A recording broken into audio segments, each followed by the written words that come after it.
Hey there, gang. Patrick King here, and I want to thank you for tuning in for episode number 44 of Talking About Horses.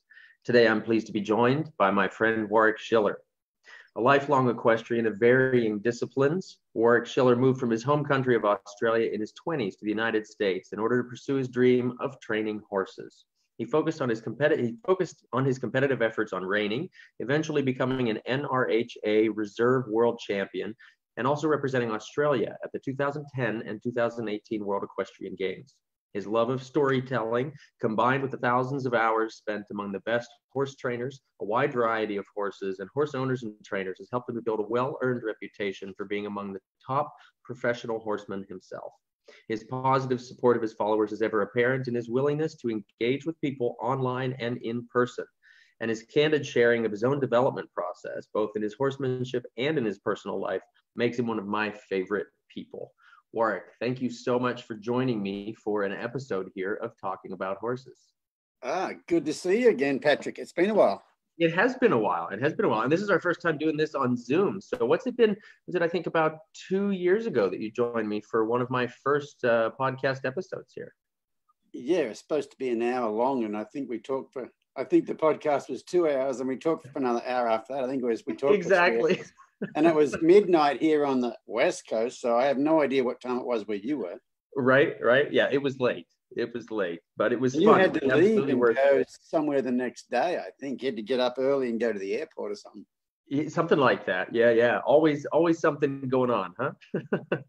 So in these times that we're in right now, I guess first question I want to ask for you is how are you faring with this whole pandemic idea, with this whole COVID-19? How are you holding up? You know, it's pretty much business as usual for me because when I'm home, I'm a bit of a hermit anyway. So it's not a whole lot, really, it's not a whole lot different, except it's just a longer time being at home. Yeah, absolutely. Yeah, it's been a transition for the whole world, I guess, the whole time being home stuff. So yeah, like I said, it hasn't been a lot different for me, except I usually when I'm home, I might be home for 10 days or something or other, and there's things I've got to do around here that I think I don't have time to do it, so I don't even start. Yeah. And it's not that I don't have the time to do it. I just I kind of think, well, I'm only home for a short time and I won't get started on that. And then I don't end up doing it. Whereas I have the time, I just don't, perceive I have the time. Whereas now I've got no excuse. So needless to say, we're getting a lot of stuff done around here. Good. That's fantastic. Yeah, it's been very different for me because usually my life is spent 100% on the road or nearly 100% on the road. So I think this has been the longest time I've been home for, oh gosh, I've gotten to the point where I've called Portugal home because I sit there longer than I sit anywhere else. It's probably the longest I've been home for more than 20 years, to be honest. Really? Yeah, sitting in one spot and not going anywhere. Yeah. So how has it been for you? Well, it's been good. It's been great. I've been talking with Lisa, my fiance. We've been talking back and forth about maybe changing my schedule anyway in the next year or two, to spend more time at home and do some, maybe a stint of traveling for clinics for a month or two and then home for a month or two to develop some horses and that sort of thing. And this is kind of, the universe sort of pushed us for a trial run on that, I guess. Yeah. Funnily enough, I had a phone call the other night from a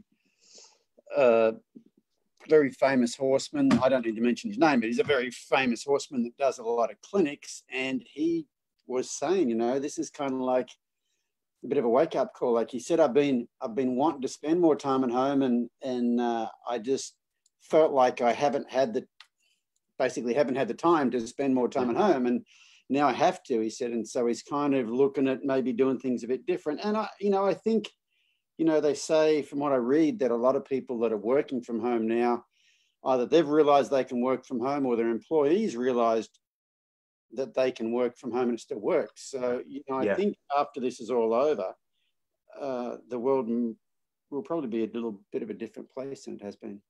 Yeah, I think you're right. It gives the whole world kind of the collective deep breath, the chance to sit back and think about or reevaluate what's going on, what we value, what we really want to do. Yeah, I actually, I look at the whole thing. I mean, it's not a great situation. I look at the whole thing as, at least look at the positives in it. And I think a lot of people have kind of, I don't know, reevaluated their lives a little bit and thought about what's really important and what's not, Exactly. Yeah. It's a change for a lot of people, but I think in the long run, potentially a change for the better. So, that said, I am looking forward to, all of this being over with so that we can change our lives because we want to, not because we have to. Right. Yeah. Most certainly. Yeah. But okay. Anyway, so what have you been up to? What's some new stuff going on? I've seen some videos going out that connecting with your horse during Corona from Weaver Leather. I see just a bunch of new projects that look like they've been rolling out from you.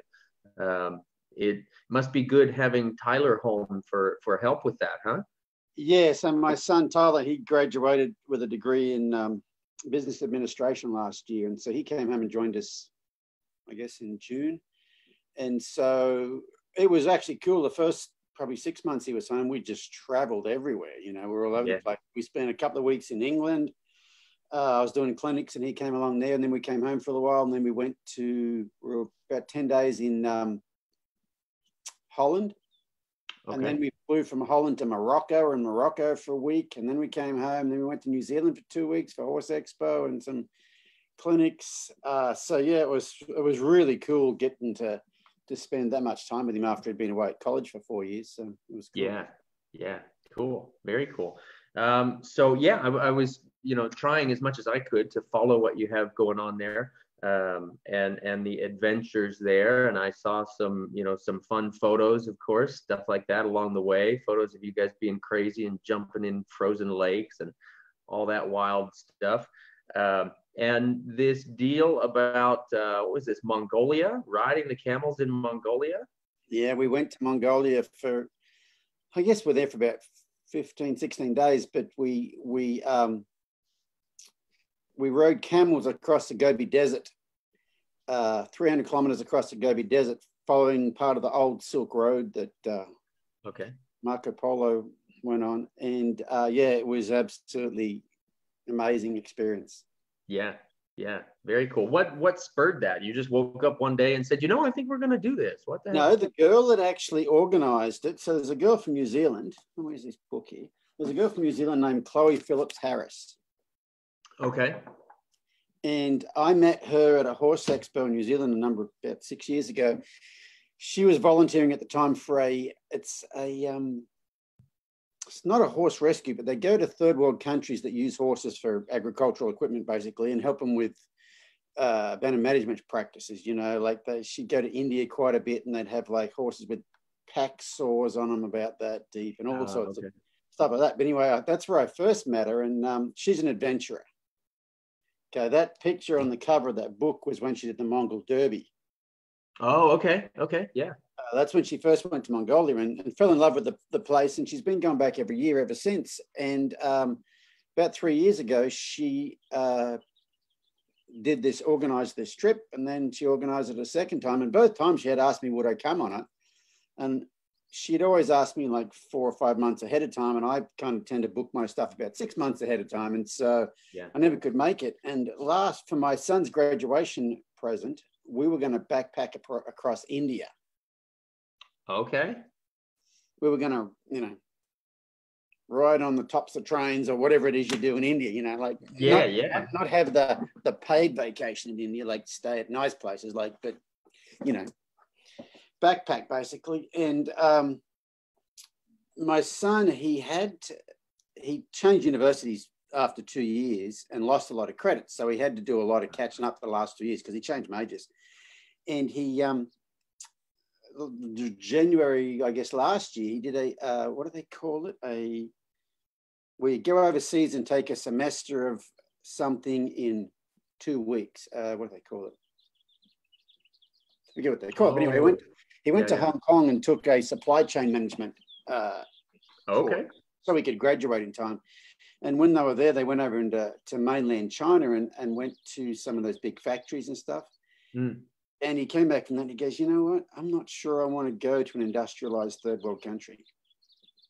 Ah.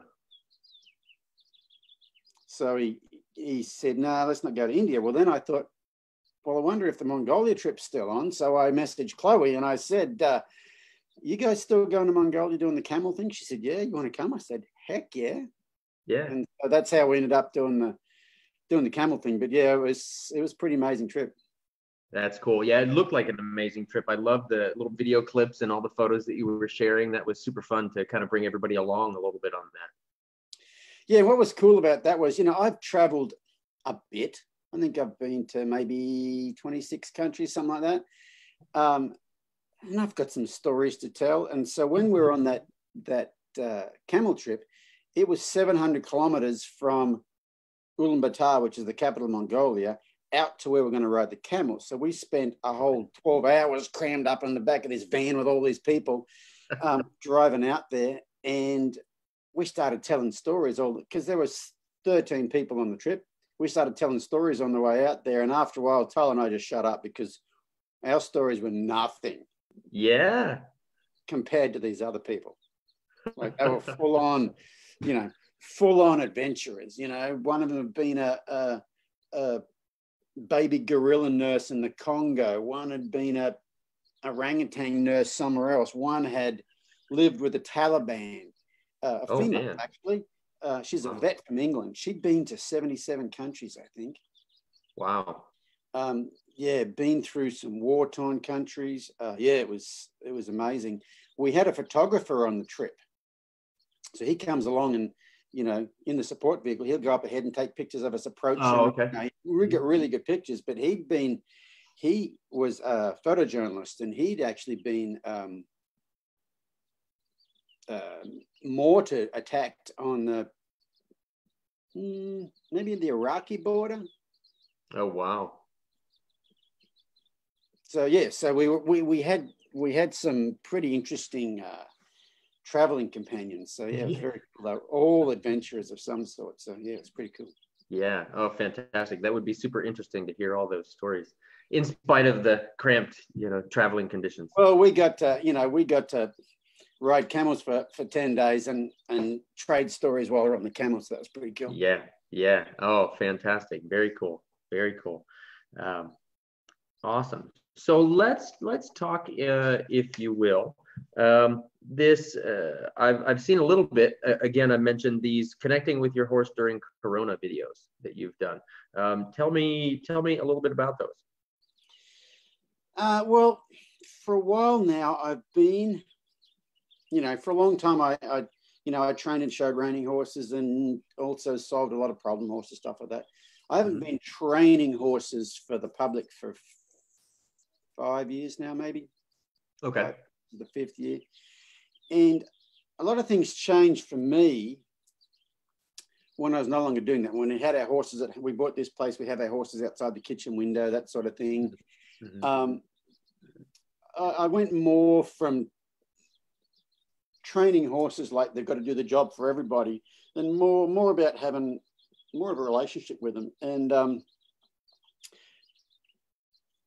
been picking up different things from different people over the years, and I kind of got it now to a point where I've got a bit of a system going on with it. And so one of my sponsors, Weaver Leather, approached me and said, hey, any chance you want to do some videos, I don't know, while this coronavirus thing's going on? I'm like, yeah, I got the perfect set of videos, because, I said in them, a lot of people who were maybe, competing stuff, eventers, dressage people, whatever, trainers, whatever. Most people think I don't have time to break it all down and do nothing with my horse. I've got a competition next month, or I gotta. And, so I said, we're all kind of stuck at home. And so I did a series of videos on just different things you can do to reconnect with your horse. And for the most part, those reconnection things are not about asking, they're about listening. And so, it's just, I found it's really, really amazing the connection you can make when you just start listening, Yeah. Yeah, that's super awesome. I know I was listening to a clip or reading a little bit about what was going on in your discussion group about some of those exercises, right? And what is there just kind of hanging out sort of a challenge there and a matching steps idea. And you were talking about people getting maybe a little bit frustrated that they felt like it wasn't going right or something like that. Right. And yeah, that's the hard thing about, I think, about all those things is expectation, having an expectation of something happening. Mm-hmm. And I know if you do it well enough for long enough, something will happen, but you're not making it happen. You're not asking for anything. And I think, you know, some people really kind of struggle with it, with that, you know what I mean? Yeah, for sure. That kind of reminds me, and as I was reading that or listening to it, I don't remember how that was, but I remember thinking back whenever I was starting to film my online course, there was some things that come up just reading about other people's experiences starting courses and being part of courses and things like that. And there was a quote that just kind of stuck with me, and it said that, you know, this person was struggling when they were focused on getting through a course, but they stopped struggling when they started being in the course, you know, focusing on being in it instead of getting through it. Yes, my good friend Jane Pike from New Zealand, I don't know if you ever heard of Jane. Jane's a mental coach. She says if you are doing the work while focusing on the outcome, you're not doing the work. Yeah, makes perfect sense. Absolutely. Absolutely, because you're not there with it. Right. Yeah, you're thinking about you know, you're more result orientated than process oriented, you know. Mm-hmm. Right. And it can be challenging for a lot of us, you know, like you said, especially when folks are training for the show. They want to do the thing. They've got the pattern. They've got the test. They've got the performance. They've got those things. So they're what they're doing is for that end result, you know. But you can get lost in the end result rather than being in the process. Yeah, you know, and with this reconnecting stuff, I mean, you're trying to reconnect. So the horse is going to connect with you at some point in time. So you've got that expectation, like he's going to come over here, he's going to sniff me, he's going to lay down, he's going to go to sleep, he's going to follow me around, and all those things will happen, but they happen when they happen. You know, they don't happen because you make them happen, and that's the hard thing, is just allowing that to happen instead of making it happen, you know. Right. No, that makes perfect sense. And so, so the first exercise in those things was just do nothing. Just go out in the pasture and just sit, drink your cup of coffee. You know, if you do a meditation, go out there, do your meditation, go out there, read a book, you know. That was like the very, very first one. Okay. You know, and so that's not even, you don't even have to be present to do that. You can be daydreaming about whatever. Just go out there and do nothing. The next kind of part of that was go out there and be present. You know, go out there and actually, you know, like listen to the birds, look at the clouds, look at the hills, look at the grass, you know, be aware of your body sensations, maybe do some sort of a body scan meditation, something like that. That was the first kind of exercise. And the second one was kind of going out and matching steps with them. Okay. And I think the matching steps with them is just letting them know that you know, it's like that whole old Ray Hunt saying, they know when you know and they know when you don't. Mm-hmm. It's just, I've really found that matching steps with them gets a connection there. They become aware that you're aware of what they're doing. Yeah. You know, that for a long time, that Ray Hunt saying they know when you know and they know when you don't, I always thought it meant they know when you know what you're doing, and they know when you don't know what you're doing. That's the way I was looking at the world at the time. That was the lens I viewed through everything, was like a training lens. Like, I know what I'm talking about, and that guy doesn't, and the horse can tell, you know? Right. And then a couple of years ago, I read an article by someone, and I thought it was Joe Walter, but I asked Joe last year, and it wasn't him, so I don't know who it was, but whoever it was spent quite a bit of time around Ray Hunt, and they said in this article that you need to be aware of what your horse's ears are doing, and what his eyes are doing, what his muzzle's doing, what his nostrils are doing, what his back's doing, what his breathing's doing, what his tail's doing, what his feet are doing. Are they square? Are they splayed? That sort of thing. You need to be aware of all that stuff because they know when you know, and then they know when you don't. And so they basically just know when you are present and when you aren't. And I've come up with my whole take on this whole thing is I really starting to believe, because for the most part, you're trying to get relaxation first and everything builds on the ability to get them to relax. And doing a lot, you do a lot of clinics and lessons, and I've been struggling for years because it's almost like some people you can help and some people you can't. All right, not you, but some people they could help, some people they couldn't. And I kind of realize what it is now. But what I've been talking about for a while now is I think your horse's sense of safety with a herd doesn't rely on the physicality of the herd. It's not like there's some young studs in the herd that do push-ups and do martial arts. And if I hang with the herd and the bad guy comes along, I'll beat him up. It's the group awareness of the herd. It's the ability for the herd members to be part of your lookout. When you're on your own, you've got to look at, and it seems to be the more I can help people just be present around their horses, that seems to be the biggest key to helping the horses relax, is just be another herd member. It's kind of, I'm listening to a book right now by Deepak Chopra called Meta-Human. Okay, yeah, I've heard of it. Talks about meta being beyond. Okay. Fascinating book if you want to listen to that one. But it's almost like this stuff's almost like meta training, like beyond training. Like a lot of the stuff I'm working on these days is it's not asking for anything. And it seems like when you do get to asking for stuff, it works so much better, So these days I'm really big on trying to get that connection first. And so helping a lot of people, it's about creating that connection first. It's almost like doing clinics these days. If there's no connection, that's all I want to work on, because I found the training's the easy part. Absolutely. Well, they've got to be receptive, right? They've got to be, like you talk about, the feeling comfortable in the herd and the relaxation. If you don't have that, they're not going to be receptive to anything else. Yeah. And the other thing I've really gotten into these days is polyvagal theory. You ever heard of polyvagal theory? I have, but that's just about it. It's just hearing the name. So obviously you're aware of what the parasympathetic and the sympathetic nervous system is, okay, and how those two work. Well, polyvagal theory was put forward by a guy named Dr. Stephen Porges, and he's poly meaning more than one. There's two parts to the parasympathetic nervous system. This stuff's fascinating. This is where I'm at these days. I'm excited about this stuff. Yeah, how cool. So there's the dorsal vagal complex and the ventral vagal complex. Okay.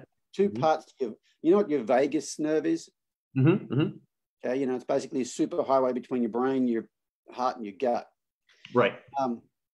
And so he's saying, this Dr. Stephen Porges says there's two types of vagus nerve. There's the dorsal vagal complex and the ventral vagal complex. So what the dorsal one is responsible for immobility. Okay.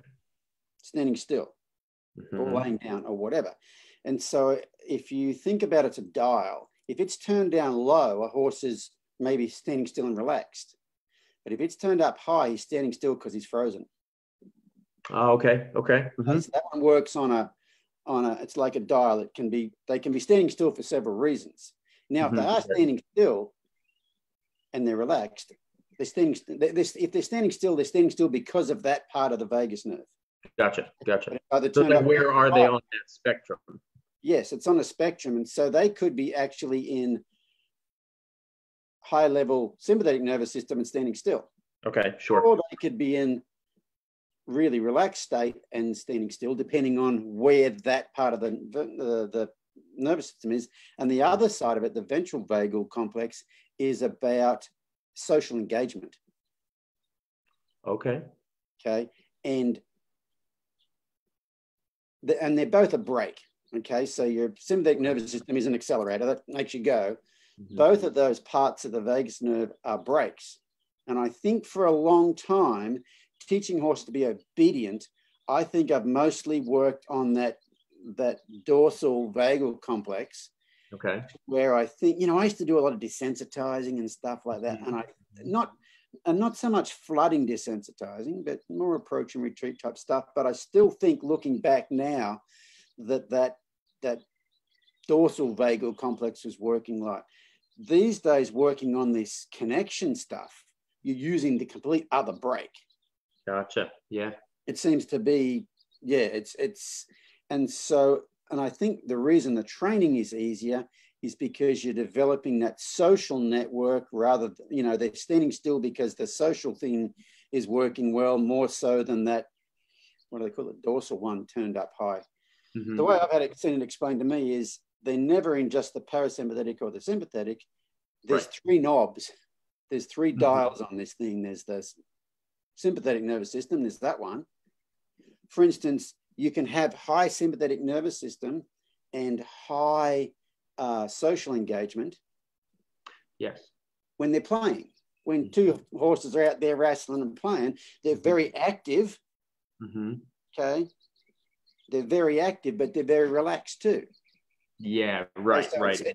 So it's not near as black and white as I always thought it was, but it's I've really started to look into that, and it's really starting to make sense why the connection stuff helps so much, because it's pretty. So that's a little rabbit hole I'm currently down right now. I love it. That's an awesome rabbit hole. And that was all human stuff. But there's have you come across a lady named Sarah Schlocke? Has a website called Equisoma, and it's about. So she's a therapist. Okay. But anyway, reading all her stuff is where I really got the whole better understanding of this whole polyvagal theory thing. Okay. And she's the one that kind of has broken it down. But yeah, it's all starting to make sense. I feel like that crazy old guy out of Back to the Future, but got to get the flux capacitor full of vegetable peels or whatever. But yeah, right. Where you're going, you don't need roads. Yeah, and so what I've been doing with the horses, plus that sciencey end of it's all kind of starting to make sense to me now. Yeah, because the training part of it with horses that I'm working on, that connection stuff first, it's easy. It's easy, and I realize now, I think the way I've been doing things for a long time has been creating some sort of a mental brace in there, and then you got to be a good trainer to undo the mental brace. And so it's almost like you create a problem, then we just say that's how horses are, then you pat yourself on the back because you're good enough to fix the problem. There used to be a singer in Australia, he was a rock singer, and he used to drink a bottle of Smirnoff vodka during a set on stage, and I saw a reporter interviewed him one time, and he was carrying a bottle of vodka, and he had a wicker basket with a lid on it. So the vodka's in one hand and the wicker basket's in the other hand. And he said, the reporter said, "So what's the vodka for?" He goes, "Oh, that's my snake bite medicine." And he goes, "Oh, what's in the basket?" He goes, "That's the snake." So he's like, "I'm carrying the snake around so I can take the medicine." It's almost like there's a lot of training I had to do, and I'm thinking, I'm fixing this horse. Mm-hmm. And I'm realizing that I think my earlier interactions and some of the basic stuff I was teaching them, how I was teaching it to them, was causing the braces that I got really good at getting out of them in the end. Yeah. So that's where I'm at now. That's pretty interesting. The sins of the past. Yeah, that's interesting. And that's, I've had similar thoughts, about some things like that. Looking, as we always do, right? We reflect back on what we knew yesterday, right? Or 1,000 yesterdays ago. And you think, man, we got it through that, but we could have, when you look back, when you watch, if we're fortunate enough to have video clips of what we've done, or even just memories of what we've done, we think, we could have not even had to get into that conversation. Oh, I've got plenty of videos of what I've done. I got plenty of public video of what I've done. So, You know, all the other stuff, all the old stuff I used to do, I've still left it all up on YouTube because I think, you know, what I used to do, I think was very, very good at making functional horses that work quite well and whatever. And I really think there has to be a place for that. Yes. I think there's a place for that because you know, everybody's at where they're at, and at this point in time, I'm at a place, and in order to do the stuff I'm doing now, you've got to be at a certain place for that to work. You've got to have a certain mindset and sort of things. So, yeah. So I've left all that other stuff there. I mean, you know, I think it's functional. I just, you know, I don't recommend it. Like anybody asked me a question, what should I do? I said, well, I wouldn't do that stuff. I'd do this stuff. Right. But you know, I have these inspirations, and I'll write something down on my phone, and I don't know if I can find it real quick for you, but a while ago I wrote something down that said the stuff I used to do.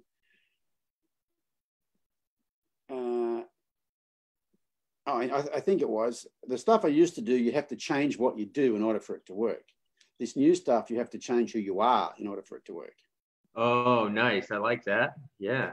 You know, you just have to, the other one was changing what you do, but I think for in order that, you know, you've got to get rid of, you know, a lot of the judgmental thoughts you have, and yeah, there's a lot of stuff I think you got to get rid of. Because a lot of the stuff I'm doing these days is working a lot more on your energy. Yeah. And there wasn't. I think training horses for the public, where someone sends you a horse, you've got to train, you're going to give it back to them, and they can get on it, and it works perfectly well. I think you almost have to leave that out of the equation. Because otherwise you can't guarantee their energy is going to be the same energy that you have. So you almost have to kind of like, okay, let's pretend we don't, you know, I don't want you to read my energy. I just want you to read what I do. And I don't know if you think that's true, but I mean, I think when you're training horses for the public, there's got to be a bit of that. Yeah, absolutely. You know, and I would say one of the things that I've always found to be the most challenging when you're training horses for the public is that you're not riding that horse for yourself. You know, you're riding that horse for the person they've got to go back to. And so there, you have to be able to sprinkle a little bit of who that other person is in there also for them to succeed, for the horse to succeed, you know, or either way, right? For I guess all of them to succeed. For the whole partnership to succeed, yeah. I think it's a bit. You know, Martin Black, I've always read that he says that, you know, sometimes you've got to bring the horse down to the level of the person, and sometimes you can raise the person to the level of the horse. And I think what I was doing in the past was more about bringing the horse down to the level of the person. And what I'm on about these days is trying to bring the person up to the level of the horse. Yes. And, you know, I think it's a difference of, like you said, you know, not producing that product, the horse in this case, for the public in that way, you know, not taking in that training horse. And that's where I feel like you're absolutely right in there being value in the older videos that you have, leaving those up, you know, that lets me think, or brings me to mind of a time I was with Ray Hunt and his wife, Carolyn, at a clinic. This was after I spent a couple months with Ray. There was a conversation that came up. I think we were in the car actually driving to lunch or dinner or something like that. But there was a conversation that came up about somebody else's training program that was, you know, pretty popular, and what their thoughts were on the program. And Carolyn said it in a really great way that I found a lot of value in. And she said, you know, folks get so far in that program, and this could be related to whatever program, right? But folks get so far along in that program until they realize that there's something a lot more to learn, or until they find that there's something a lot deeper, and then they deviate, you know? And I feel like that's a lot of what you're talking about there with leaving up those old videos. Are they helping? Yeah, they're probably helping a lot of people still. And then when they're ready, then they can go on to that other place, you know? Yeah, I think there's I don't think the path I'm currently on is the first port of call. Yeah, exactly. Yeah, you got to learn addition and subtraction. You know, just because you're working on calculus doesn't mean you throw that other stuff away. Right. Yeah. I just don't. But for some people, it can be their first port of call. I've, as you know, I've kind of, I don't know, been working on a bit of personal growth the last few years, and you can't do that without affecting how you work with horses. And where was I going with that? I love it. I love it. We were talking about this other way being the first port of call. Yeah, I don't know where I was going with that though, but yeah, I'll bet it was going to be a great place. It was going to be awesome. I had this great thing I was going to talk about, and now I can't. Man, was I excited! I was excited to tell you, and now I can't remember what it was. But yeah, it does. It really. Oh, I know that. Yeah, got it. I got it. Okay. And so if you think about when I first started doing videos, I was training horses for the public. And like I said, you're creating a product it's got to work for somebody. Mm-hmm. And so I went about things a certain way, but then I started putting out these videos, and these people are at home, they have their horses at home, and I'm teaching them like they're professional horse trainers. Oh, yeah. I'm talking to them like this is what you should do with your horse. Mm-hmm. And then I've stopped training horses about 5 years ago, we bought this place, and this is the first time we've ever had our horses at home. We've had a house in town sort of thing, and always boarded our horses out. And, we had our horses at home, and you get to go out and just hang out with them and whatever. And I started doing things differently. Then I realized, you know what? I'm probably a lot closer to my client base than I was before when I was training horses, because, you know what I mean? Because they're not trying to train horses like a professional. They want to actually get along with the horses. And if you think about what we do, the demographic tends to be 35 to 55-year-old women. The same thing, roughly the same age group for men, but it's much, much smaller, as you know. Right. And, a lot of times they're empty nesters, kids are gone from home, whatever. And so I think they're all looking to kind of have a bit more connection with their horse and not just have an obedient horse. And when it was actually 3 years ago, right about now, you ever listen to Brene Brown? Yes. Yeah. Not a lot, but yes, definitely. Brene Brown talks about, she says, a few years ago, I had a nervous breakdown. My therapist calls it a spiritual awakening. Whatever that thing is, about 3 years ago, I had one. And that was the start of this whole whatever's going on right now. And so in my horse training stuff and stuff I was putting out there, I just went with what I was, where I was going, And I think and I didn't think of it as in a good or a bad business decision. I didn't think one way or the other. It's like, this is just where I'm going to, Right. It's not like what I was doing before was some sort of a plan to it wasn't like I wasn't being authentic before. That's just where I was at. Well, when I changed what I was doing, I didn't even think of going, well, I can't tell anybody I'm changing. I just went with what I was doing. And funnily enough, more people were attracted to the path I went down than what I was doing before. But at no point in time did I think, oh yeah, I'll do this because it'll be good for business or whatever. Right. And neither did I think, I wonder if they think I'm a whack job, which is quite possible. But I didn't look at it one way or the other. It's just, I just went with what I was going with, Yeah, you were just being authentic. Yeah. Well, yeah, just going with whatever I was doing, Yeah. Probably the hard decision was when I stopped training horses, was the what will they think? They being other horse trainers, peers, what will they think? He's not good enough to do this, so he's going to do something else, or, all that BS that goes through your head, you know what I mean? Right. All the stuff, the worry about the collective they, right? Yeah, the collective they, and what will they think? And I think that was probably not the biggest challenge, but that was probably something I thought about a bit at the time. Mm-hmm. Mm-hmm. And now that's all just thrown to the wind, yeah? And better because of it. Oh yeah.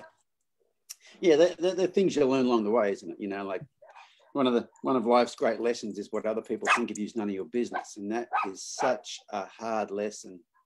Yeah. Such a hard lesson to learn. Yeah, for sure. And everything changes once you do. Yeah, but it's almost like the more people who know who you are, you know, if you're in the public eye a little bit, that can actually be a lot harder. Yeah. I mean, yeah. Yeah. You know, it's like There's if you more of that pressure. Yeah, you know, if you take a little selfie video here for, you know, say Lisa, you're going to send Lisa video. There's a perceived amount of pressure on this video because of who's on the other end. If it's one person, there's not much pressure. If you've ever been interviewed for the local news, that camera pointing at you puts a perceived amount of pressure. You've ever been interviewed for the national news or something or other, that camera pointing you, it's a different amount of pressure. It's just a camera pointing at you, but your perception of what's going on,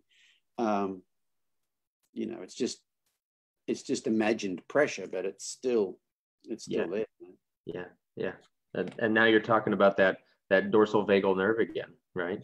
Yes. Awesome. Very cool. So where, you know, we talk about this self-development and what we're playing with on the path to that. And that's what I've always shared with folks is one of my favorite things about you is how open you are about that self-development, whether it's, you know, personal self or horsemanship self. And, you know, as I alluded to earlier, kind of watching the Wim Hof stuff, the jumping in the frozen lakes and the being crazy like that. What are some of the things that you're working on right now? What are some of the things that you're thinking about? What kind of guides you through your day with that stuff? Well, I'll talk a bit about that Wim Hof stuff. So I don't know. I've been taking cold showers for January last year. I started. Have you started on the cold showers yet? You know, I did a bit of that to begin with, and I realized I'm a princess and I really like warm water. Me too. But that whole cold shower thing, it's like I started, like I said, 12 months ago, more than 12 months ago. It was January last year. And I was lucky. I was in Australia in January when I started. So it's, you know, it's 110 degrees every day. So it wasn't that hard. And then I came back here and it was winter. California winter, not your winters, but the water's a lot colder. And so, but the thing about the cold showers is, you know, they say you should, to grow, you should do something every day that scares you a little bit. Yeah. Have you ever jumped out of a plane or bungee jumped? No, sir. Okay. And how would you feel about doing either of those two? I'm going to stay grounded. Okay. So your body would reject it quite a bit, wouldn't it? Yes. Trying to step off the edge or out of the plane, your body would be going, no, and you'd have to overcome that. Right, yeah. Well, it's the same thing with the cold water. Your body rejects you turning it down just as much as it does jumping out of a plane, bungee jumping or whatever. So every day you just get to have that little conversation with yourself. Oh, I could skip today. No, I want. Okay. And that's what I like about it. Well, there's that part. You have that little yes, no, and then you overcome that every day. But the other part of, and this is what's great about it for horses, is if you reject it, like if you fight the cold, it's cold. Okay? Yes. So it's a real lesson in acceptance. Mm-hmm. And you just, you know, a lot of it's to do with your breathing too, but it's a lesson in acceptance. And it's so good because it doesn't just work with cold water, it works with horses. If your horse is having a bad day, you just get to accept he's having a bad day and you don't get all bent out of shape about it. So yeah, I mean, I've never really got bent out of shape about horses having a bad day, but yeah, the cold showers it's very, very, very good for those two things, that pushing yourself every day. We actually bought a chest freezer a while ago.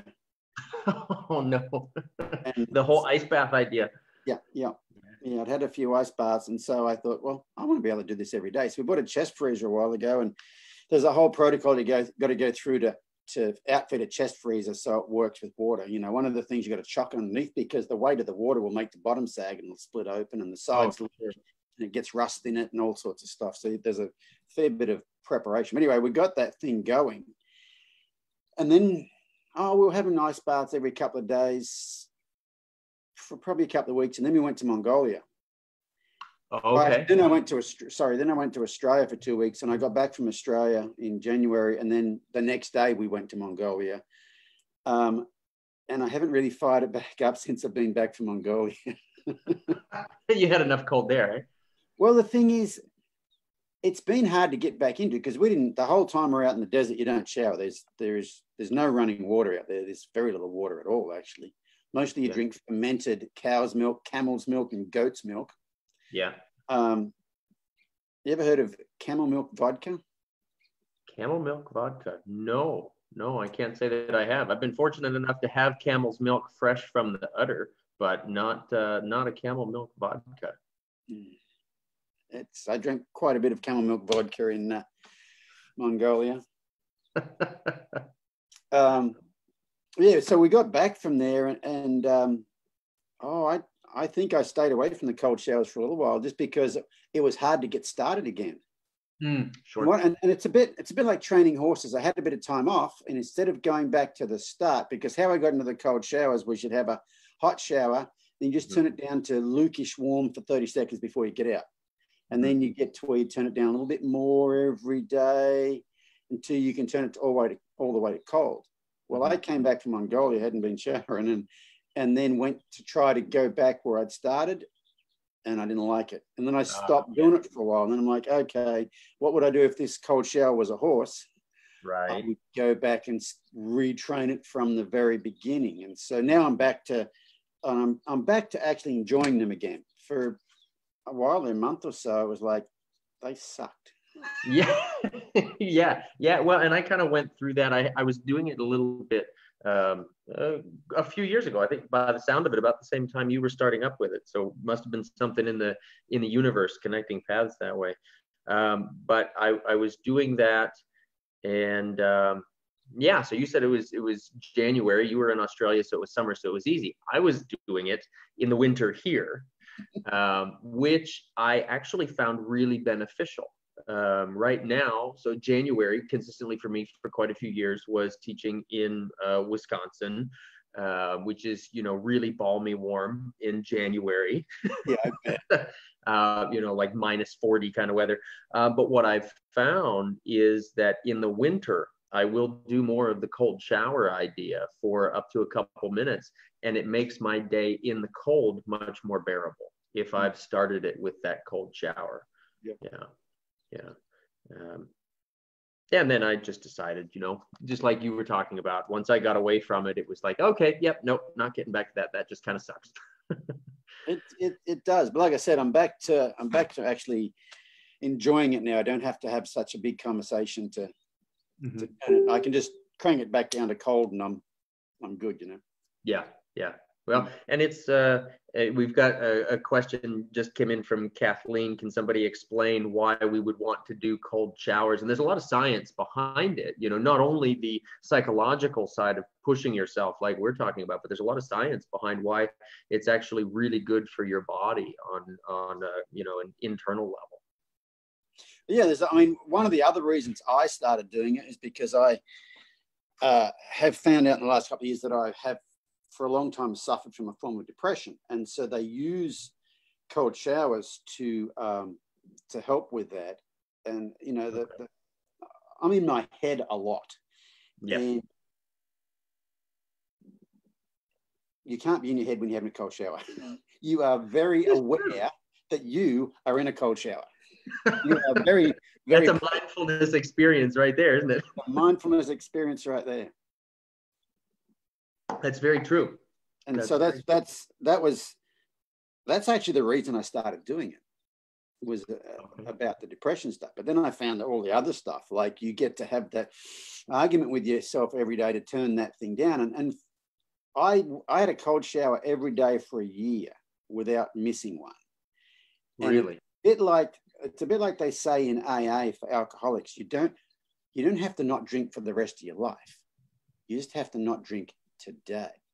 Oh, yeah. It was like, you don't have to take a cold shower for the rest of your life, but you have to take one today. Yeah. Just yeah. day after day after day. But I didn't miss one for a year. But every once in a while, I'd be like, why bother today? But then I'm like, yeah, but then I'm back to one. Right. You know, back to, that's one day in a row. That's 2 days in a row. And I really didn't want to miss my. Right. You didn't want to reset the tracker. Yeah, I didn't really want to reset that. But then I've had to start again since my return from Mongolia. So anyway.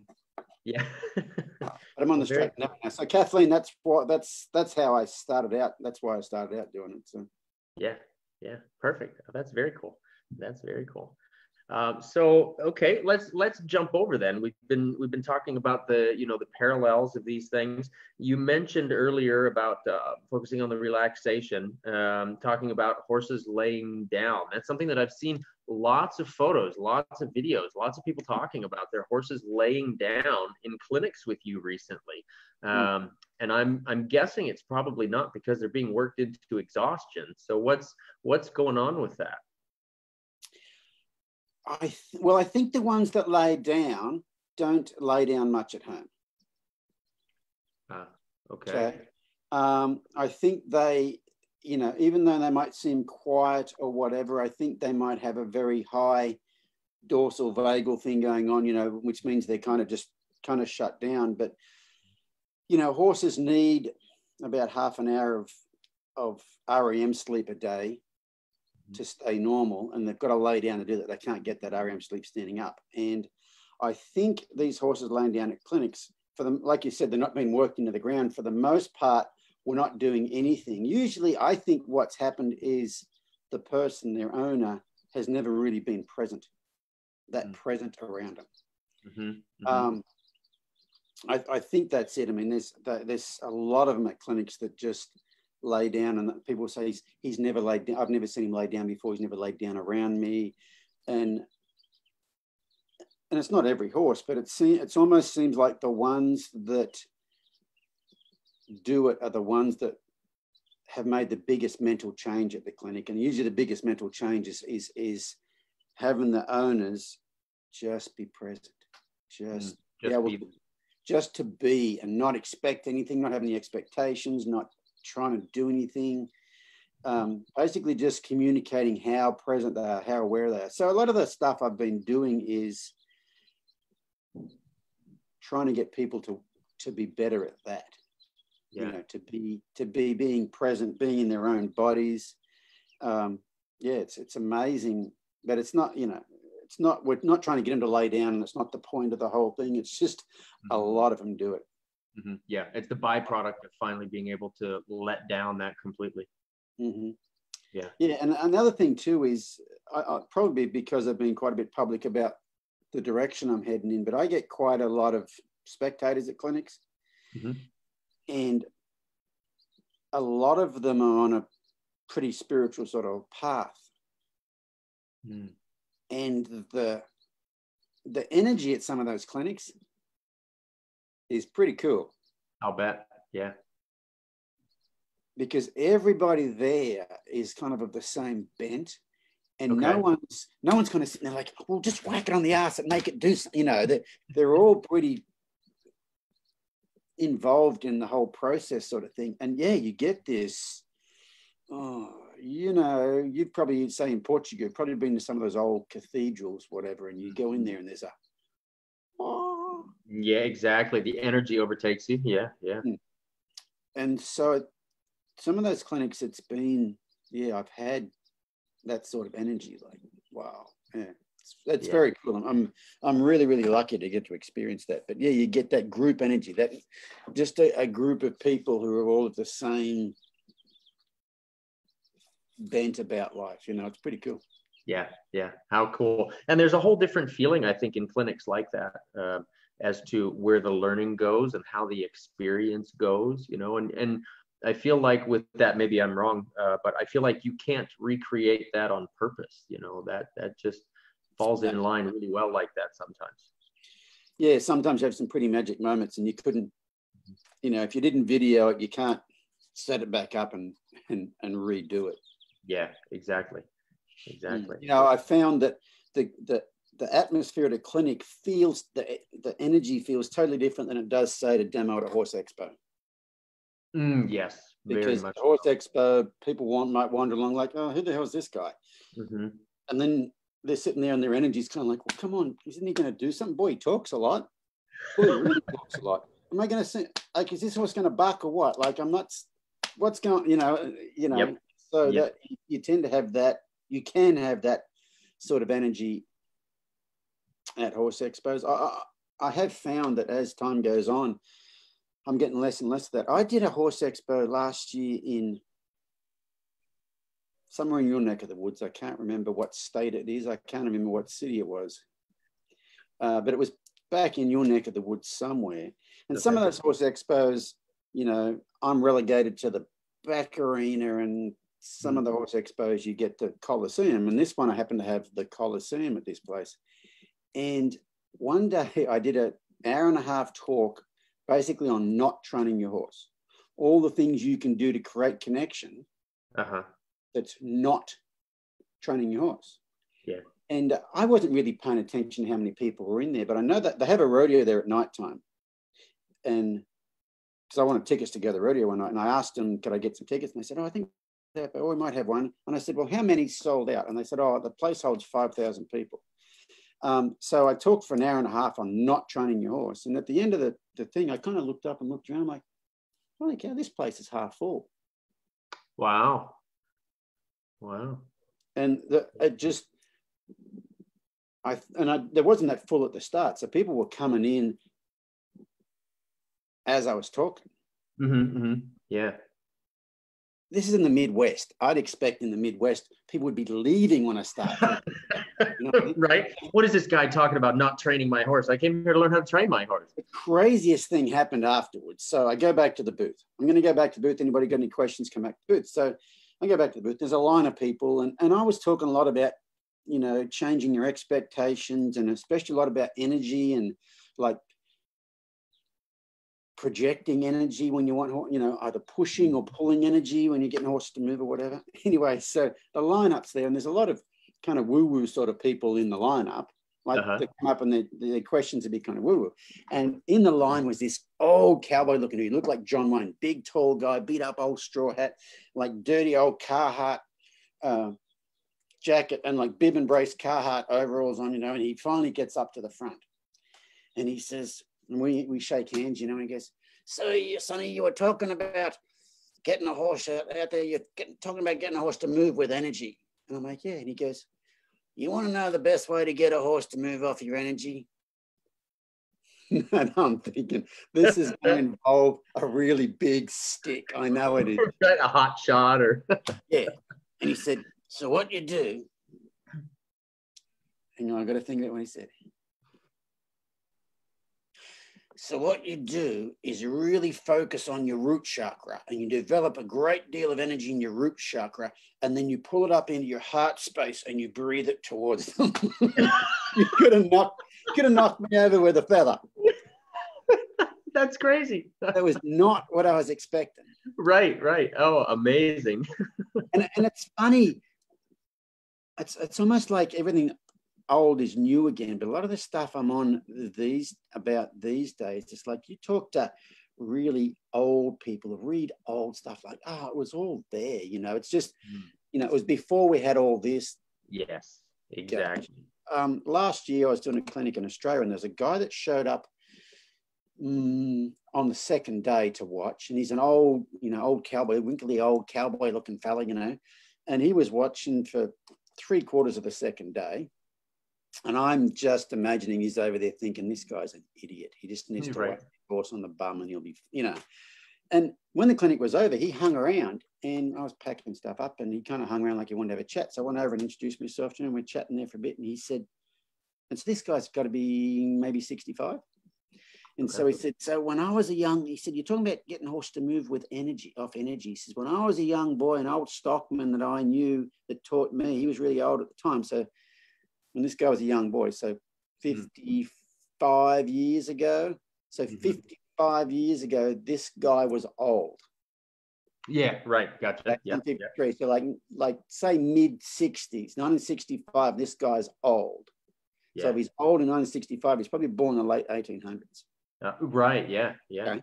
And he says, yeah, when I was a boy, I had this old stockman tell me, if you're trying to get a horse to face, in Australia, they'll talk about get them to face up to you in the round yard. A lot of times it's cracking them on the ass with a whip or something, And he said, he told me, if you want to get a horse to face up to you, all you got to do is you point your finger at their hind end and you just mentally think. See what I'm going here? You mentally think about all the energy in your body coming out the end of your finger and pointing at their hind end. And he said, if you just stand there and point and think about that long enough, point at their hind end, their head will roll around, they'll point at you. Nice. And it's like, that too was not what I was expecting, Right. Here I all afternoon thinking, oh, I bet that guy over there thinks I'm an idiot, Yeah. Yeah. I'm surprised he hasn't left yet, sort of thing. Yeah. Yeah, maybe I was just late to the party with all this stuff, but we're all. Man. Well, I think you're right about the whole idea of what's old is new again, and the technology is what's making it so much more available to us. You've got Google at the end of your fingertips or in your back pocket all day, where that was definitely not a thing of the past, and so we're so much more connected, and the ability to communicate about what those things are. You could talk about all the energy coming out your finger like that, or you could talk about it as your root chakra or whatever. We've got different ways now of saying it and different ways of it making sense to other people. Right. Yeah. That's so cool. I think it's pretty cool. So do you have a meditation practice? I'm sorry? Do you have a meditation practice? Do I have a meditation practice? Well, I would say I've attempted that, and daily I have little things that I do, but it's not religious enough yet. Okay, you're just talking about technology. This thing right here is the best piece of technology I've ever seen. You ever seen one of these? I've seen photos of you with that on. Is that from the Mindspace idea? No, this one's called a Muse, M-U-S-E. Okay. So I first started out meditating with Headspace. Headspace, that was it, Headspace. Okay. And for the most part, they just talk you through the whole thing. But as it gets further and further into it, they leave you with more and more periods of where they leave you alone. There's silence.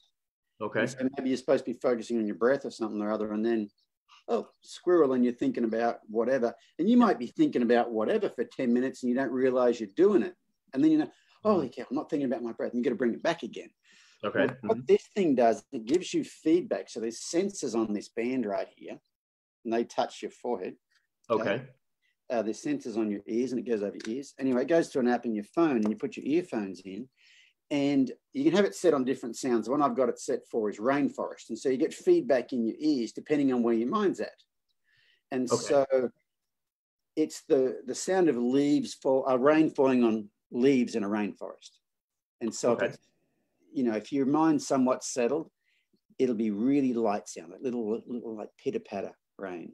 If your mind gets busy, that rain gets really heavy. And if your mind gets really clear, chirp, chirp, chirp, chirp, the birds come out. The rain goes away, the birds come out.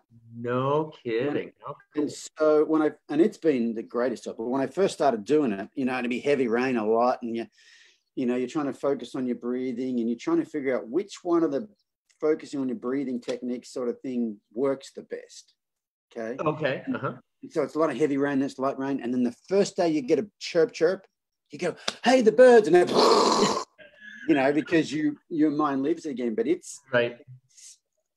I would highly recommend that thing for anybody who's trying to learn to meditate, because it actually gives you feedback on where your mind's at. Yeah. I can't do it or whatever. And the thing about meditating is not about not thinking about anything. It's just controlling what your mind thinks about. And it's just like dressage, it's transitions. Your mind gets wanted and you catch it and bring it back, and it goes up, and it's just like upward and downward transitions. But that's helped. I'm getting to where I remember couple of years ago, Jane Pike was out here. I think it's when she was out here for the World Equestrian Games. And I think I just got that thing and I could get maybe 1 or 2 birds. Now, Jane was a yogi in her younger years. She lived in Indonesia, lived in an ashram in India. Oh my goodness, I didn't realize that. So so it gives you results at the end. So she sits down, puts it on and does this breathing thing that sounds like Darth Vader. No. Yeah. Anyway, when she gets done, she's got like 97 birds or something, you know, and I could get 1 or 2 birds at a time. The other day, I had an amazing day. What did I get a couple of days ago? I had a couple of really good days. So one day I got 5 birds. April the 7th, I got 5 birds. Nice. Which is only 5 birds. April the 6th, I got 89 birds. Oh, cool. April the 9th, I got 167 birds. Wow. It's a lot of birds. That's a lot of birds. Yeah. But it took a lot of rainfall to get those birds, right? Yes. Yeah. But some days you sit down and it's horrible. And it's, as long as you don't judge yourself, it's just like, okay, you're just trying to. This is what it is. Yeah. Sort out. But it is what it is. But yeah, it's, you know, all it is just trying to be present. And the reason I like it is because it helps so much with the horses, because, you know, like I said, I really think that's the key to have them relax. Is being present. Yeah. Is able to be present and then be able to be present while you're asking to do things and not have those judgments and, you know, all the beat yourself up things too. The whole, oh, you're so stupid, whatever, you know what I mean? Yeah, absolutely.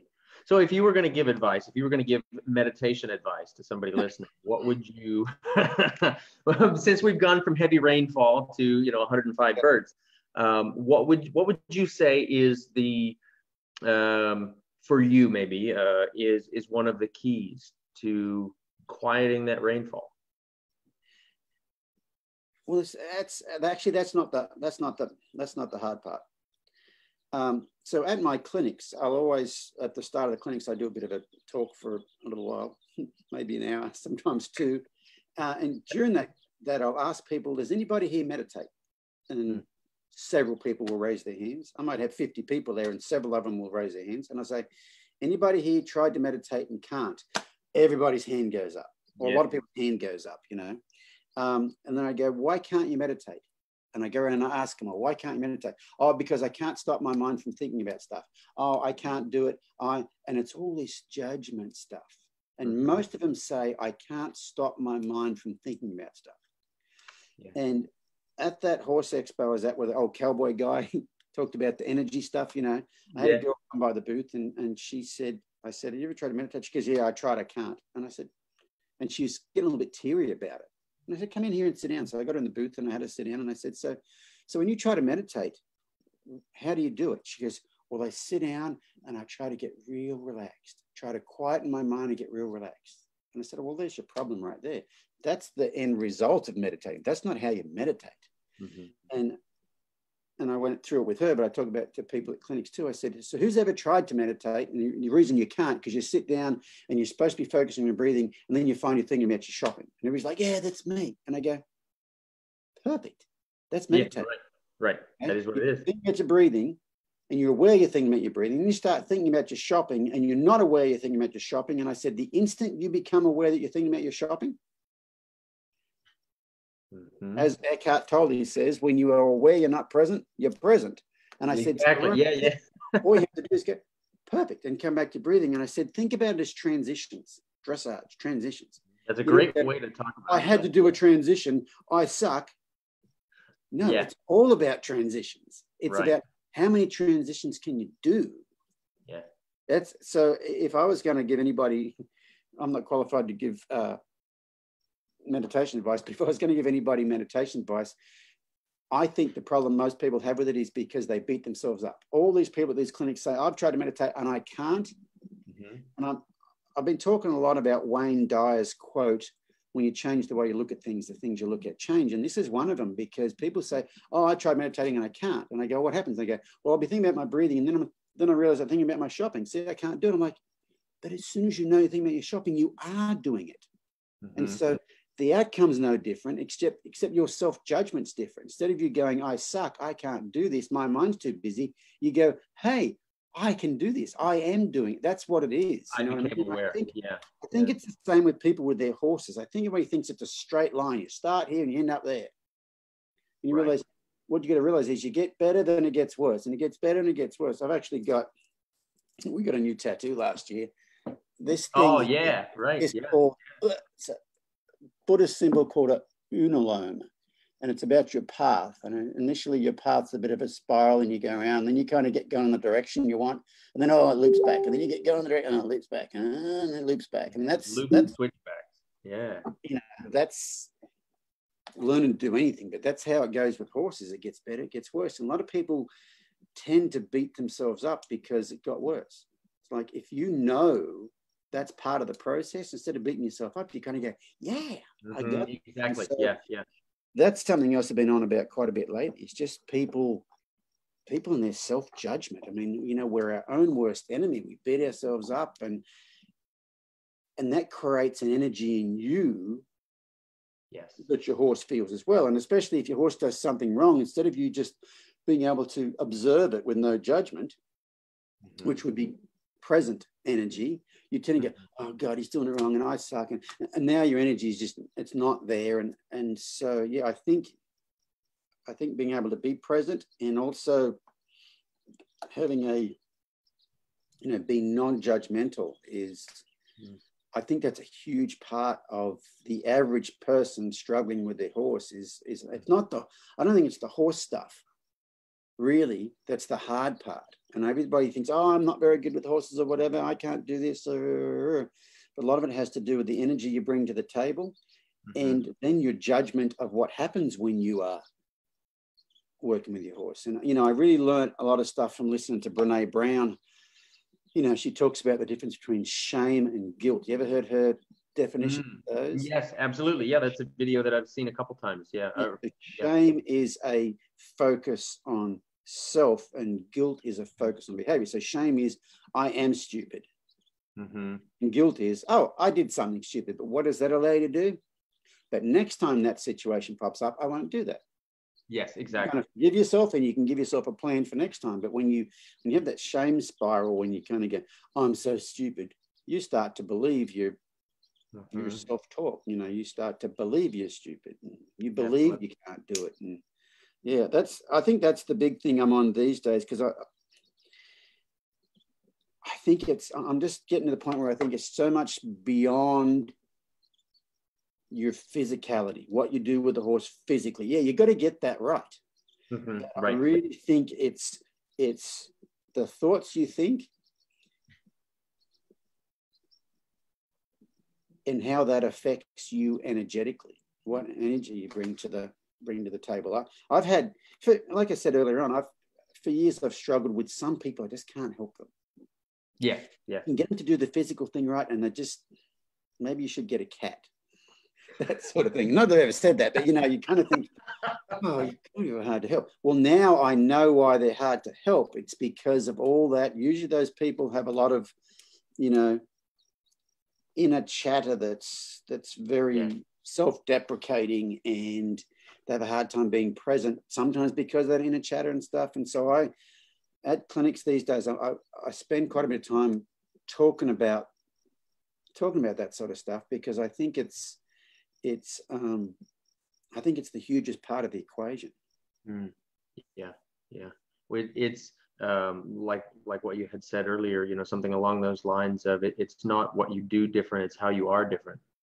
And I think in order for the stuff that I'm doing these days to work, you've almost got to change who you are, because there's a lot less training involved in it. It's more of them reading you. How long has it been since I talked to you? It's been a couple of years, hasn't it? It has, I think. Yeah, it has. Yeah. So I was at a horse expo about 3 years ago now. Actually, it was a Midwest Horse Fair in Madison, Wisconsin. And I was talking to Barbara Schulte. Have you ever met Barbara Schulte? I've not, but she was on one of my original podcasts. I've not met her personally, but talked to her on the phone for a podcast. Yeah, great gal. Yeah, amazing lady. Anyway, she's the first one that told me about Brene Brown. Okay. It was 3 years ago I heard about Brene Brown at that horse expo. And one of the things Brene Brown said in one of the Brene Brown books I got, she said, you cannot selectively suppress emotions. If you suppress the lower ones, you automatically suppress the higher ones. And I got to thinking about that, and I thought, okay, well, you know, male from my generation growing up in Australia, I'm pretty sure it wasn't much different here, is you're taught you don't show fear, you don't cry, you know, boys don't cry, boys don't get scared, all that sort of stuff. Mm-hmm. And so you tend to suppress those lower emotions. And I'm like, yeah, I understand they're suppressed, but does that affect the upper ones? Could I experience more joy, more happiness, whatever? Mm-hmm. Never really thought of that. And so actually at the same horse expo, I met a girl there who's a therapist. Okay. So she's from Kansas originally. Ray Hunt used to do clinics at her place. So she used to ride with Ray Hunt as an 11-year-old girl. Cool. And the reason she got to be a therapist is because she started training horses and then realized, kind of like where I'm at now, kind of realized that the energy people brought to the whole thing was the problem. So she's a long-term thinker. She went and got a degree as a therapist and is practicing as a therapist, only so she can go back to training horses and be able to help people watch herself and horses. Okay. Yeah. She's got a long-term goal. That so I contacted her after I read that thing in that Brene Brown book, and I said, hey, if I wanted to work on this, like if that's actually true, if my bigger emotions are suppressed, how would I work on this? What would I do? Would I go and see a counselor, a therapist, whatever? She said, I would suggest going and seeing a therapist who specialized in something called DBT, dialectical behavior therapy, mm-hmm. which I think was initially created for highly suicidal adults, but nowadays they use it for anybody with emotional regulation issues. I'm like, okay, cool. So I found a therapist probably an hour's drive from here and started going to see this therapist once every 2 weeks. And when I first went there, I told her what I wanted to do, and she said, oh yeah, this will be fine. We also offer group classes at nighttime, but you won't need to do that. Anyway, after about 3 months of going to see this therapist every 2 weeks, she goes, we're not getting anywhere. She goes, I want to do the group classes too. So I spent a whole year going to group therapy one night a week. Okay. Still didn't help me. Apparently, that type of therapy only works if you have some emotions to work with in the first place. So yeah, it turns out I was, because it's about the dysregulation. So yeah, you've actually got to have emotions for that to actually work. But I learned a lot of cool stuff in the group therapy, and one of the coolest things I learned was one of the homework. We had homework every week, and one of the homework things was, this week we want you to count judgmental thoughts. Okay. And what you got to do is like get one of those little clicker things like the bouncers have. Yeah. Mm-hmm. Or put some pebbles in one pocket. And when you have a judgmental thought, take the pebble out of that pocket, put it in the other pocket, and add them up. Mm-hmm. And so I thought, well, I'll only have about 3 judgmental thoughts a day. So I'll probably get 3 pebbles and stick them in my pocket. And when I have my 3 thoughts for the day, I'll move them over, you know. I had 21 before breakfast the first day I started being aware of it. And the thing about counting your judgmental thoughts, you become aware of how many of them you actually have. Mm-hmm. And that's the start of it. And then once you become aware of how many you have, you become aware of how many you have about you. Yeah. And that's a game changer, because then you can do the Brene Brown thing, and instead of it being shame, it can be guilt. When you have those judgmental thoughts about yourself, you go, oh, you're such an idiot. Mm-hmm. You can go, hang on, I'm not an idiot. I made a bad decision there, but I'm not an idiot. Right. So you can catch yourself when you have those judgmental thoughts, and you can reframe your judgmental thought into, okay, I can do it differently next time. You know, I'm not stupid. And so that in itself is so good being around horses, because you become aware that you're judgmental about stuff, and you can catch yourself and reframe it. He's not being a jerk. He's having a hard time dealing with this situation. Those sorts of things right there. And then I had a big epiphany. So that was 2018. So it's been a while since I talked to you. That was the whole year of the group therapy stuff. And I didn't do any clinics in 2018. And when I went back to on the road in 2019, first airport I go to, do you people watch in airports? Oh, yeah. Well, I people watch too. But what I realized was, and I didn't realize I've always done it, when I people watch, I'm not thinking the best thing about these people. I am judging them. Yeah. didn't you even look in the mirror before you left home this morning? You know, that's inappropriate attire for an airport. Oh, I wouldn't wear that hat with those shoes. That coat's too short, too long, too whatever. And so, and I realized I was doing it. And so then what I started doing, walking through airports or sitting in an airport, whenever I'm looking around an airport, let's say I'm walking through an airport, everybody that walks the other way, I will look them in the eye and think to myself, may you be happy. Okay. And if some people don't look at you, some people look you in the eye and they look away, but some people look you in the eye. And if they look in me in the eye, as I look them in the eye, I give them a little eye smile. Yeah. And sometimes you get it back. Yes, you make that connection. Yeah. And when you get it back, you get this energy, you know what I mean? But anyway, what I found was if I walk through an airport from one end to the other and I judge it, if I walk through the airport and everybody I look in the eye and I think to myself, may you be happy? You get to the other end of the airport, you have a complete different energy inside me. It's completely the opposite of the energy. What I realized was I used to have this heavy, dull energy inside me because every person I saw, I judged them. Yeah, gotcha. And I so think you were living and eating those thoughts, basically. Yeah, and it adds up. I think that adds up to who you are, and that adds up to your energy. But since I've been doing all this stuff, I'll have horses at clinics, and this is not all the time, but sometimes someone will have a horse that's wound up and looking around circles or whatever, and I go, just hand him here, and I'll show you what I would do with this horse. And in the past, I would take a hold of the horse, and I'd do some stuff, and then some of these horses these days, people hem in the lead rope, and the horse just comes over and just melts. Yeah. You know, kind of puts his nose up against your belly button and you kind of rub him with your hands like, hey, how you going? And it's weird because it's not something I did at the time. It's not like I projected some sort of quiet energy to him or, it wasn't a mental thing that I did at the time. I was like, I just hand him here and I take that lead rope and they're different. And this has never happened to me before.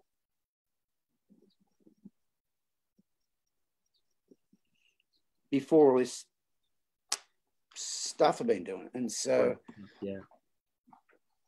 and it's kind of what got me thinking, okay, this is why people are having trouble with their horses, because I think they've probably got the same thing going on in them. I'm so or the whole projecting, like, oh, he's looking up over there. I wonder if he's going to spook. I wonder if he steps on my toe. Oh, I've already got a sore toe. I've got to go to work. I've got to play golf tomorrow. I can't play golf if he steps on my, that whole right. The whole cycle. Whole cycle of blah blah blah blah blah blah blah. And so, so through my experience with changing how I look at things, being able to be more present, the whole meditation stuff with it, being able to be more present, having some mindfulness practices, that sort of stuff, has really changed how I get along with the horses. And it was about now, 2 years ago, I think I did a clinic went to that Midwest Horse Fair, I think it's called, in Madison, Wisconsin. Midwest Horse Fair. Fair. I did a clinic in some other cold place back there midweek, maybe Minnesota or something like that. Okay, yeah. And then I came back to Wisconsin on the weekend. I did a clinic in Wisconsin on the weekend. Okay. And it was around that time that I had my, whatever you call that thing I had. And I was really looking at things a bit differently. But during this clinic, it was in a barn, heated. Oh, no, it was fully enclosed. I think it was heated. But the restroom was in another barn. And so the first morning of the clinic, we got everything going, and probably about 10:30, I'm like, I'm just going to run across the restroom. And so I left. And while I was walking across that big old parking lot, I pulled my phone out. I thought, I'll just see what's going on in my Facebook group. And someone had posted, hey, I'm here at the clinic, and it's amazing to see the changes in Warwick. Oh.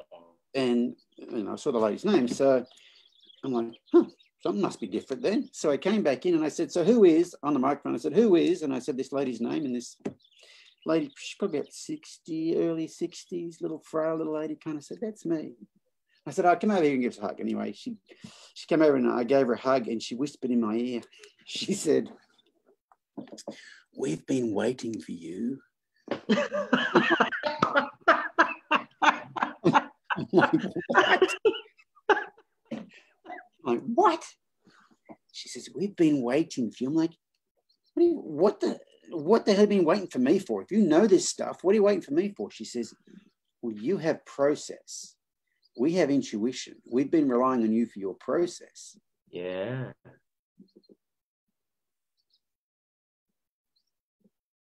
We've been waiting for you to find your intuition. Interesting. Mm. Super interesting. And I think like the whole being shut down thing, like not having emotions, has been really helpful for me training horses, because I just don't, it doesn't bother me what they do, sort of thing. And I think it was really helpful training horses for other people. Yeah. Because there's not much coming out of me. It's just, what do your hands do? What do your legs do? What do your feet do? You know, so that works for everybody, you know. Mm-hmm. Right. But yeah, so that was interesting that, you know, I've got a bit of a handle on procedure and technique and process, but this other stuff, not really having this most of my life. Mm-hmm. Mm-hmm. That internal stuff. Yeah. Yeah. I'm kind of new to the game, but I think it's been very helpful for me, because the reason, you know, I've always been told, oh, you explain things really so well. The reason I explain things well, like as far as training, is because I wasn't very talented at it anyway. And so I had to learn it inside and out, back to front, from left to right, sort of thing, before I could do it. And that allowed me to teach it quite well, because I could tell you what I was doing. You know, some people are really talented, can't tell you what they're doing. Well, it's the same thing with this stuff, with the whole energetic stuff. I didn't, you know, I've had to learn it. It wasn't natural to me, you know what I mean? And so, so that's kind of helped me explain, stuff to people. So, yeah, it's been an interesting 3 years, I tell you. Yeah, that's pretty cool. That's pretty cool. Man, it does make it feel like it's been forever since we chatted, huh? I know it was wintertime. I think it was wintertime last time we talked, because I was in front of our fireplace. There was a fire going in our fireplace. Yeah. Okay, there you go. Absolutely. Yeah, and I think the last time I saw you in person was up in Canada. That was even longer ago than that. That was that was 5-6 years ago anyway. Yeah, possibly. Yeah, cool. Awesome. Well, man, you know, we joked about how we can go on forever, and I know that that's the truth of it. I hope you don't mind. We had some folks that have asked some questions ahead of time, and I feel like maybe we've kind of set the stage, at least energetically here, to get folks thinking a little bit different about their questions with their horses. Do you mind if we take a couple of these? Yeah, let's do it. Cool. Okay. So we've got a question from Jane, and Jane was referring to a video that you've done on bringing your horses up and down at home to teach them how to self-calm when they get anxious away from home. Her question is, what exercises do you suggest to reinforce this? Well, I've been on about this for quite a long time, but what I used to do was desensitize them to get them quiet, and then I'd ask them to be energetic to get them up, and then I'd desensitize them and get them quiet again. And what I realize now is I was not operating in probably the best part of the nervous system for a horse. So these days, what I realized was I didn't ever have true relaxation. I was very good at getting a horse to stand still and not respond to things, but I didn't have true relaxation with those horses. And so these days it's not so much about get them up and get them down. These days it's about, first we've got to be able to get them down. And really get them there. Yeah, and then the whole get them up part of it is just ask for more energy. Yeah. You know, ask them to get them doing things well slowly, and then can you get them to do that well with more energy? You know, like my favorite Nuno Oliveira quote is, they need to be relaxed yet remain powerful. Yes. Basically, get them relaxed and then start to get a bit of power, and then see how easily you can get them back to relaxed again. Yeah, that's basically it. But I've kind of changed how I've just got a deeper understanding of that whole thing than I had before. But the big thing is they've got to be just being able to recognize true relaxation versus obedience, you know, and that's because there is definitely a difference between acceptance and obedience. Yeah. And yeah, so I think, but the biggest thing about as far as getting them up is just asking them to have some sort of energy. You know, it's kind of like I talked about the sympathetic nervous system is the accelerator and the parasympathetic, it's the brake. It's just hit the accelerator. You know, just have them be energetic. Yeah. Because they can. The thing is, the whole old school thought was that, you know, the two-part system was they're either in the parasympathetic or the sympathetic. But this whole polyvagal theory says they can be in both at the same time. Like I said, like two horses playing. Exactly. Very high, what would they call it? Vagal tone. Okay. Which is the socialization part. Yeah. Okay. That's very high, and their sympathetic nervous system is quite high too. They've got a lot of energy, but they're relaxed while they've got energy. Exactly.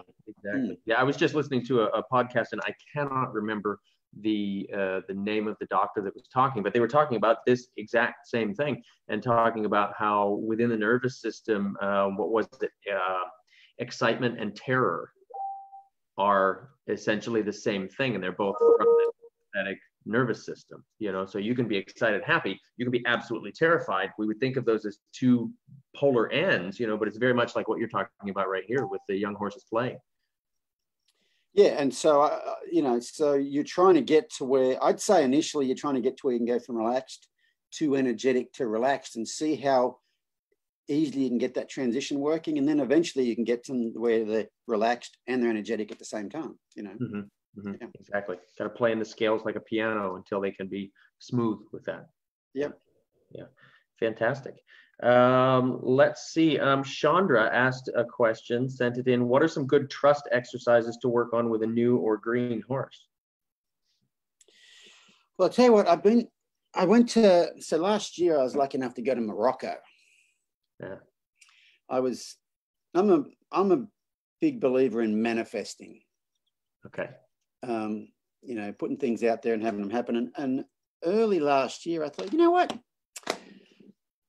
I've been lucky enough to go to some really cool places to do clinics and things like that. But I want to go somewhere exotic, somewhere like I haven't been before. Now, so I've done clinics all over Western Europe, all over the UK, Australia, Canada, New Zealand, America, Kenya, and South Africa. And I want to go somewhere unlike I'd ever been. It doesn't leave a whole lot. You know, right, you got a small list left. South America, Asia, Middle East, that's probably about it, you know. Anyway, then about 2 months, and that's all I did, thought about that. About 2 months later, I got an email from the wife of the British ambassador to Morocco and said, would you like to come to Morocco to work with some horses? And so we went to Morocco and spent a week living in the British ambassador's residence, which was, oh, wow. Yeah. pretty cool. It was one of those experiences you cannot buy it. Right. I mean, you can't go to your travel agent and say, I want to have this experience. And so the horses I got to work down there were for it's a government department called the Royal Society for the Encouragement of Horses. And they're really big. So it falls under the Department of Agriculture. Okay. Which means there's a lot of money involved in it. I mean, their facilities are amazing. But anyway, they have this huge, big facility. And most of the horses they have there are Barb stallions. Okay. They're really interested in promoting the Barb breed. And so when I go there, all these horses I got to work with are Barb stallions. Okay. And they're all a little bit pushy and a little bit strikey and a little bit bitey. And I'm like, oh, where do you start? And they've all been kind of led by the chin and kind of drug around. And I'm like, oh, goodness. And I had a round pen there, and I said, well, we can probably do this in the round pen. It was actually quite cool. We had all these racehorse trainers, and I had an interpreter. Okay. So this guy, he's an interpreter for the UN. So you can speak to him in English, and you don't even have to stop, and he will repeat it in either Arabic or French. Wow. Just rolling as you go. Yeah, it was pretty crazy. He's actually, I think he was an interpreter for John Kerry when he was the head of the State Department. Oh, okay. Okay, cool. But anyway, yeah, it was a really cool guy. Amin was his name. But so anyway, with these barb stones. I'm like, what am I going to do with these things? I don't really want to be that close to them. You know, I don't want to be leading them around. Like, they look like they're kind of half annoyed with the people. Mm. I mean, just a little bit. Mm-hmm. Mm-hmm. Leave me alone. And so I said, just turn them loose in the round pen. So the first one, we turned him loose, and I went in there, and I thought, he's already run around. I don't want him to move his feet. I might see if I can just attract his attention. So I pulled the flag out and just worked on getting him to flick an ear towards me. Because Okay. he was over the fence. He was screaming, looking back at all the barns where the other stones were. Once I could get him to flick an ear towards me quite easy, then I just kind of did it till I could get him to turn his head towards me. It didn't matter what his feet were doing. Mm-hmm. Anyway, the most amazing thing happened. After a while, every single one of them, after a while of doing that, that's all I did with them was just get their attention and let them know that I saw their focus change from off me to on me. But I didn't demand it. I didn't put any pressure on them. A lot of times I was just walking backwards, maybe moving that flag around just a little bit in an interesting sort of a way. There's no ask. Yeah, yeah. Anyway, every single one of them let down, come over, put that picture I sent you the other day for the... Oh, yeah, yeah. Uh-huh. That's one of them. And they just okay. reach out. Hey, how you doing? And they were pretty amazing. They reach over and they whisper, "We've been waiting for you." Yeah, like that. And I hadn't ever done it like that before. And I was just, I didn't have a plan, but just get their ear first. And when I get their ear easy, then get their eye, but it's not an ask. So there's no energy going towards them. I'm not putting energetic pressure on. I'm not putting pressure on with the flag. I'm just trying to attract their attention, get their attention off that onto me. And after a while, they'd follow you around like a dog. These are horses that would drag you around a lead rope. And I could walk around, and they'd walk around behind me, and they were basically hooked onto me. Right, in the past, if I was going to do any hooking on, it would be driving them, drawing them, driving them, until they figured out there was a place to rest pointing at me. Mm-hmm. It was more about the least amount of pressure was pointing at me. Yes, right, exactly. It was not that. Right. And so I did it then, and it worked so well. And then I was doing some clinics in Australia in January, and there was a horse there. He'd been started, whatever. But online, he was just pulling away from the lady. And if you tried to get his attention with the flag, you had the flag used so much, that made him pull away even more. Like, I'm not interested in you or your flag. Mm-hmm.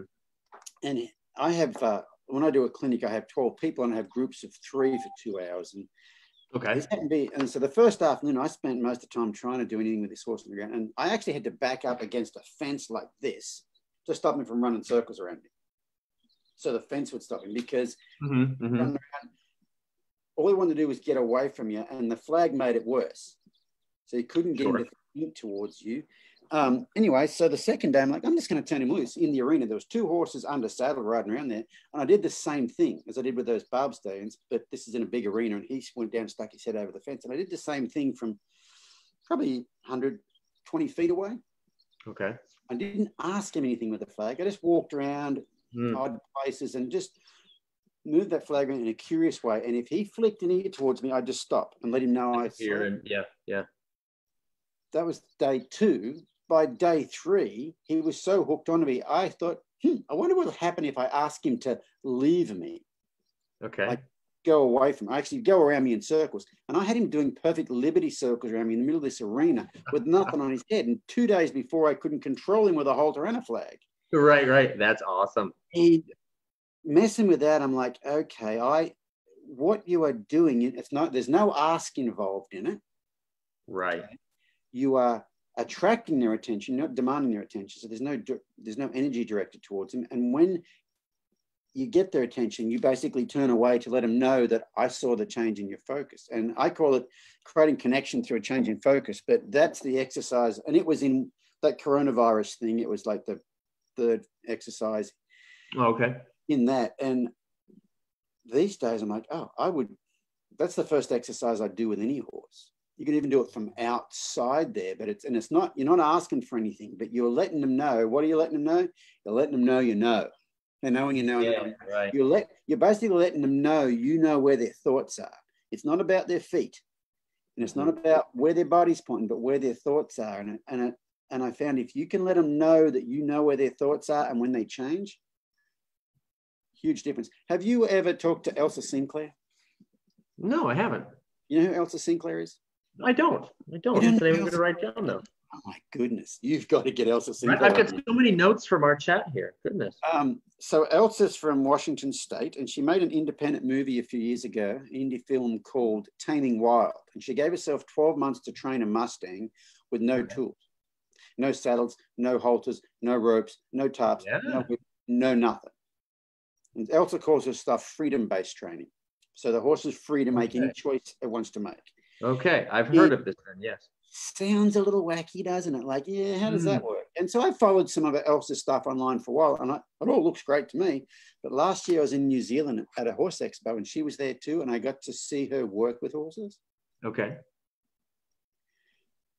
She did 2 demos a day. I only got to see 2 different days because I was doing demos and stuff. But the first 15 minutes of the first one of her I watched, 15 minutes in, I turned to the lady sitting next to me and I go, I don't know anything about horses. Yeah. It was that amazing. Anyway, what Elsa's on about, for the most part, is she lets them know she sees a change in focus. That's the duck's guts. That's the basis of the whole thing. And I'm not, you'd have to talk to Elsa. I'm not going to say that's exactly what it is, but she really, when they chat, but she doesn't change their focus. She just waits until their focus changes something for the better, and then she does something different.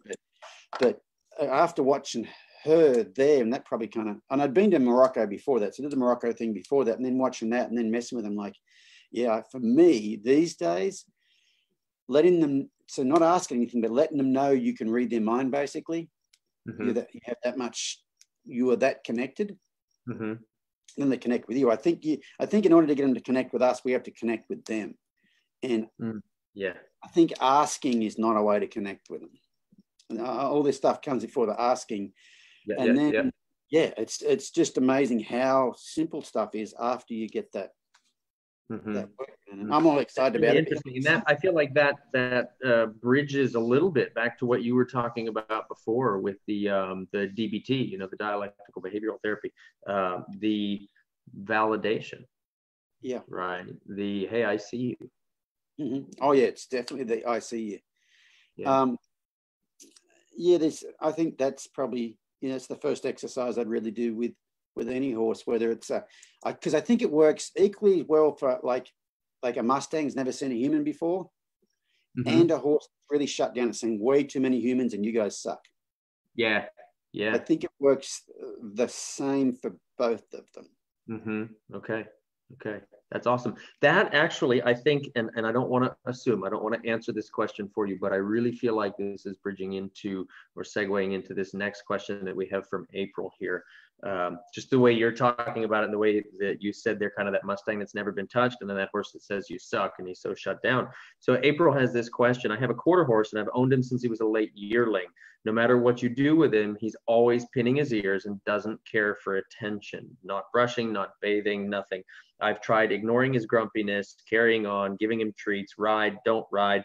I was told his sire is the same way. He just doesn't seem to be a happy guy. Any advice? Yeah, I mean, they're doing it for a reason. And so, my wife bought a new reining horse a few years ago, and we picked him up. I went and tried him out. And then I think it was in Australia in some clinics, and we picked him up. She picked him up when I was in Australia. When I got back, she goes, that horse is a bad word. Male appendage, okay? What? Because he's just wanted to bite, and he's biting. And so I thought, okay, because I hadn't had anything to do with him. And so then I started treating him like that bad word.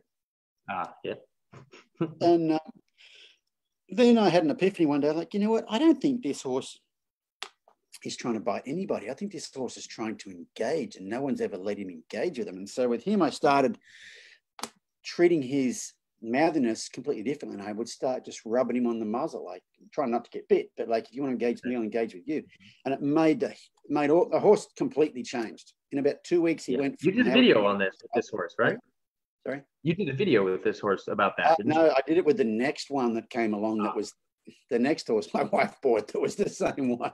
But it really made me think. I don't think horses most horses that are nipping are like, hey. Mm-hmm. Mm-hmm. And since then, I've been bitten by a few horses, like nipped by a few horses, and I've only been mad at me, because I guarantee you, anytime I've been nipped, I haven't been present.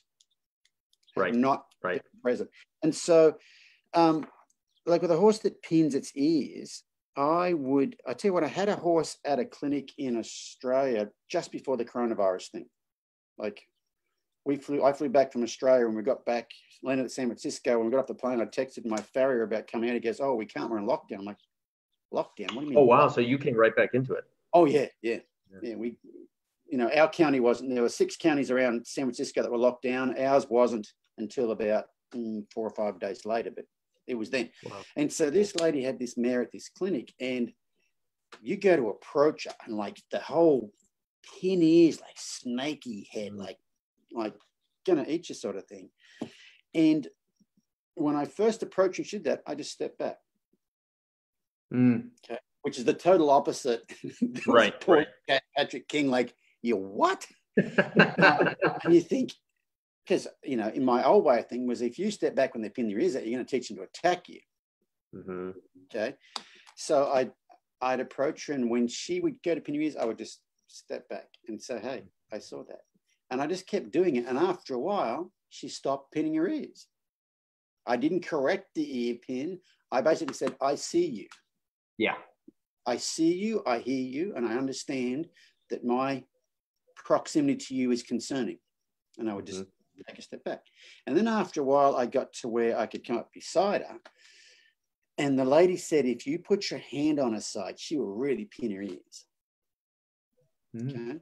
So I just put my hand on, like, just down from the withers slightly. And she pinned her ears at me, but didn't turn her head, just pinned her ears. And I just held my hand there and waited. Take it away. And I just waited until one ear flicked forward, or she blinked, or anything to show she got slightly better. And I'd remove my hand, I'd walk away, come back, do it again. And after about 10, 15 minutes of that, she'd stand there with her nose on the ground, like, and this is a chronic ear pinner. And it's just, I've really completely changed the way I looked at things. And I tell you what, when I first started, when I walked towards the horse and she pinned her ears and I stepped backwards, I did that a couple of times, and I turned and I said, does anybody here think this guy's crazy? And one lady went, like, her hand shot up, like she was thinking, this idiot is going to get himself bitten and struck here in a minute. And I said, I don't blame you, because about 4 years ago, I'd have been sitting here thinking, this guy, I'm going to get my phone out. This guy's going to wear it. But I really think that they're listening to him. Like, then, they're telling you something. And this horse completely changed in the space of 10 or 15 minutes, maybe half an hour. And like the lady that her hand shot up, she said, if I hadn't have seen that, I wouldn't have believed it. And I didn't know what I was doing. But the whole leave your hand there. Have you ever heard of CAT training? CAT? No. Not not that one. It's called CAT training. I can't say that I have. The T is training, and the first word is maybe conversional, and the A might be aggression, but they used to use it a lot for aggressive dogs. Oh, okay. But now there's a thing called CAT-H, which is cat for horses. And what you do is you're trying to stay below threshold. So it's basically very, very, very, very subtle negative reinforcement. And so what you do is, if you're trying to stay to where you don't get a negative, but if you do get a negative, you wait till it changes slightly for the positive, and then you take the pressure away. And so Kat, like with this horse, I put my hand on her withers and she pinned her ears at me, and I just waited, didn't respond to it. And then she blinked or flicked an ear, or her right ear might have flicked. Some sort of once again, change in focus. There was a change in her focus. She wasn't thinking those nasty thoughts. Took my hand away. I recently, I didn't start her under saddle, but I did all the work leading up to riding her with a filly for a friend of mine. And I did all the work with her when she was a foal. And she had a tendency to be kind of an ear pinny, bitey, rarey kind of a horse. That's just like she would rear up, you know, if you were anywhere in a pen with her, she might rear up. You haven't even asked her to do anything, like when she was still on her mother. And like with pin her ears and clap it, and like this is without putting any pressure on her. So she was that type of horse. And I know if I'd done all this stuff a few years ago, I would have messed her up. But I just went through all the groundwork and the saddling stuff recently, and I tried all this stuff out on her. And like with the saddle pad, if I approached her with the saddle pad and her head raised half an inch, I would just stop. Just wait there. Wait in that spot, but not even on her yet.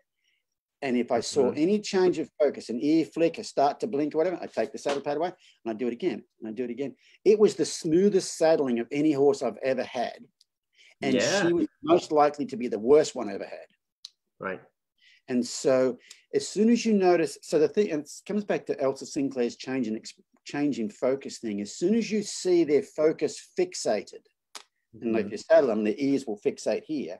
As soon as you see where they're not, their focus isn't changing, but it's stuck in one spot, just pause, just wait. Don't go any further, just wait. Let's say you've sat the saddle on their back and they're doing that. And their eyes aren't moving. They're standing perfectly still. Just wait. And as soon as you see a change in focus or an eye blink, pull the saddle off, go again. And it's been like, it was just filming the whole thing was amazing. I'm like, I didn't even know what I was doing. I mean, I knew the process, but I'd never actually done that process. With one.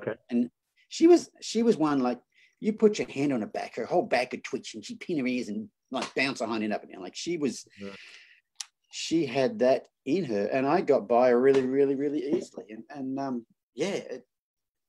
It was it's fascinating. So it's all that stuff is about letting them know that when you see their thoughts change for the better. So it's not necessarily retreating when you see their thoughts get bad, but you don't ignore it. You stay, you wait till it gets a change for the better, and then you retreat and then go again. It's fascinating. Like waiting for them to process in there for a moment. Notice those little just notice like when they stop blinking or the ears stop moving, they are going into that freeze. It's the very start of that whole freeze mode. And if you can wait, so don't add any more to it. Like you put the saddle on, she'd be standing there, but her head would come up a little bit and her ears would stop moving and her eyes would stop blinking. I guarantee you I could have walked around the other side of her, dropped the cinch down, walked around this side of her. She still hasn't moved. I reached under, I do the cinch up. She still hasn't moved. Hey, we're all good. Yeah, right. Until you turn her loose or ask her to move or on track. But she was a definite candidate for all that stuff. So anyway, the lady with the question about the ears, I would start now. She's been doing it for a long time. It's going to take some undoing, but that one I had at the clinic had been doing it for a long time too, and it'll be a work in progress. But I had another really interesting one at that same clinic. Girl has a horse. She does dressage with him. She says, but he's stiff and he's stiff, rigid, like stiff, Okay. And what was the other thing? And he gets a bad attitude, I think, whatever, doing her dressage stuff. Anyway, doing the groundwork the first day, I thought he was a complicated little individual that kind of acts like he's okay, but he's not. So I gave her some stuff to work on the first day. The second day, she said, I want to ride him, but can you watch me saddle him? Because he doesn't stand still when I saddle him. I'm like, okay, let's see that. So we started out with the whole saddle pad, and approaching with the saddle pad, he'd get that. So we did that whole back and forth thing. And then pretty soon I could put the saddle pad on him and he stood still. Then I'd approach with the saddle. I'd do the same thing. And so I got him to where I could put the saddle on him. He stood still, which she'd had trouble with in the past. But then when I went to bring the cinch up, he'd move his feet. And when he'd move his feet, I'd let it go. Every time he moved his feet, I'd let it go. Instead of what I'd used to do in the past was wait till he stopped. Right.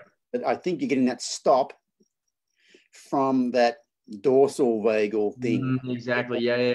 From sticking in that side of the nervous. Releasing that cinch when that horse moved, it's more the vagal side where I'm saying, hey, I see your concern. It's more that social aspect of it.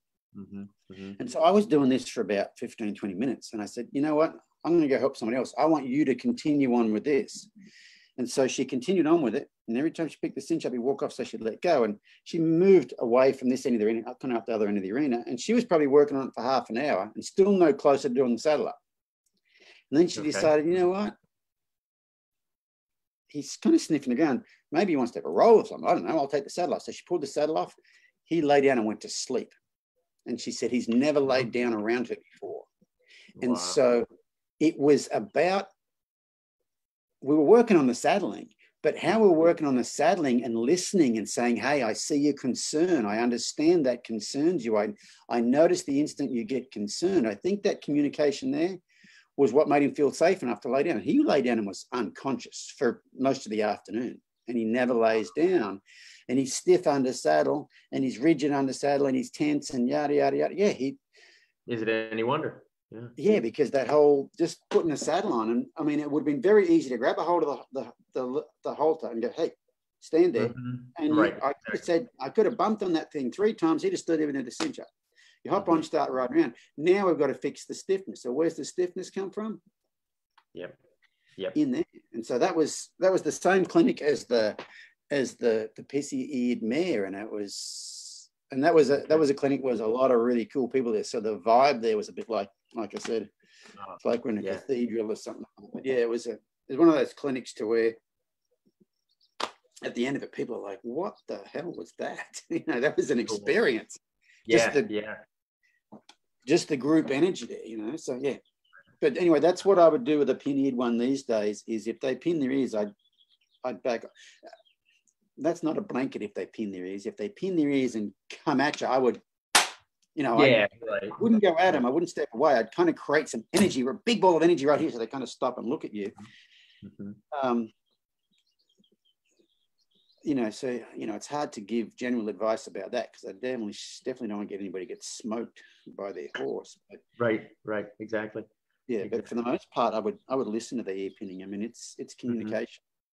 Yeah, well, and it's perfect timing actually because April is listening live, and she just popped in a message after listening to what you had to say about being present and letting them know that you notice.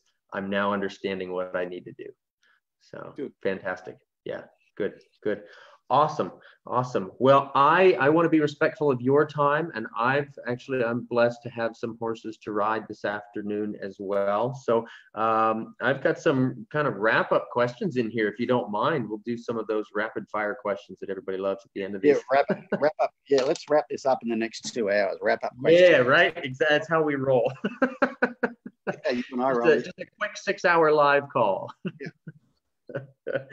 Cool. So what would you give as one actionable tip or thought for riders, something that they could ponder or work on today? For a rider? A rider or a handler, you know, a person. We'll go with a person that has a horse. I would say it sounds like I'm banging on the same drum, but being aware of a change in their focus. There's something I've been doing on the saddle for a while now, is if a horse's ears are focused on something, you know, let's say they focus forward and off to the right, I'll probably steer them off to the left, and I will only steer until that left ear flicks, whether or not they turn their head, whether or not they move their feet. Okay. I don't reward any physical response, or they could bend their head, move their feet, and walk a perfect left circle with their ears still like that. I'm still not going to let go till that ear flicks. Until the recognition communicating, you're aware of their thoughts, and it's just like that stuff on the ground. It's been prophetic. Is that the word? Not pathetic. Prophetic. I mean, prophetic. The changes it's made in horses under saddle. So they really relax. They start to. Okay, I'm going to get rid of this. Go away. My computer was trying to update. So being aware of your horse's changes in focus and communicating somehow that you notice that change in focus, game changer for me. Okay, I've only just discovered it. Some people are like, I've been doing that for years. Well, I haven't. It's kind of like, we've been waiting for you.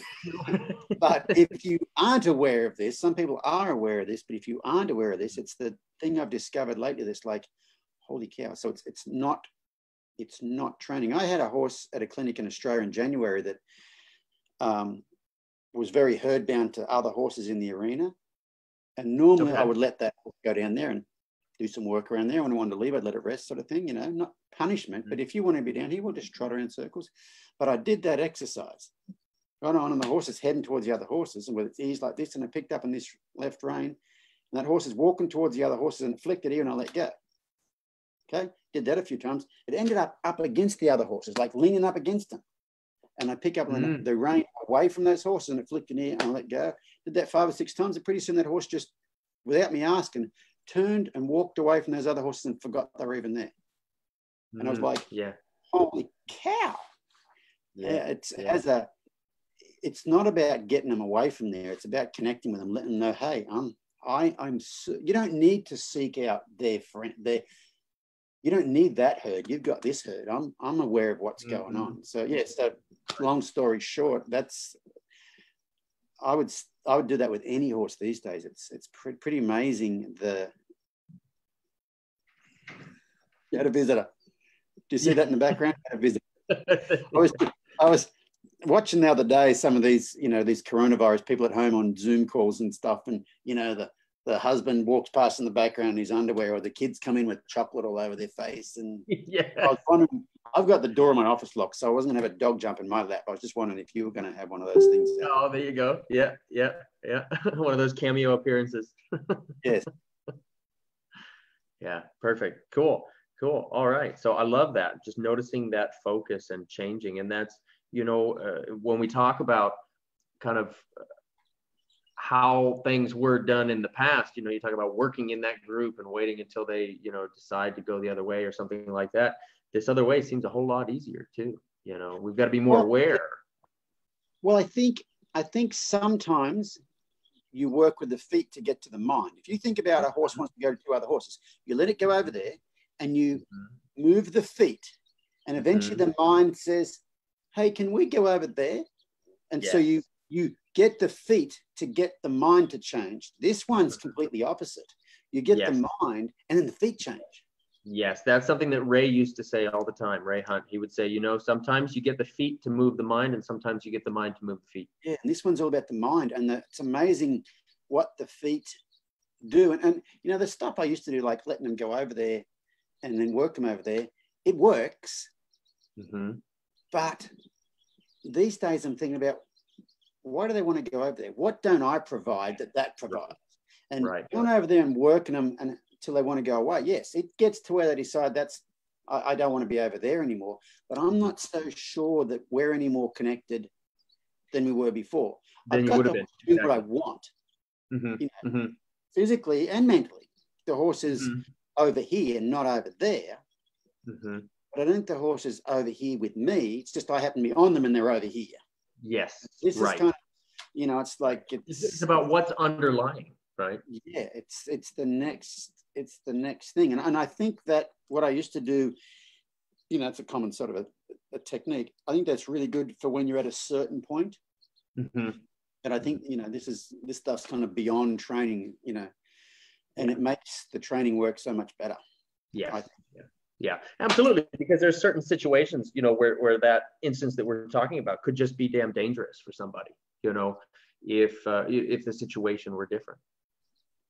Yeah, I've got a friend who trains rein cow horses not far from here.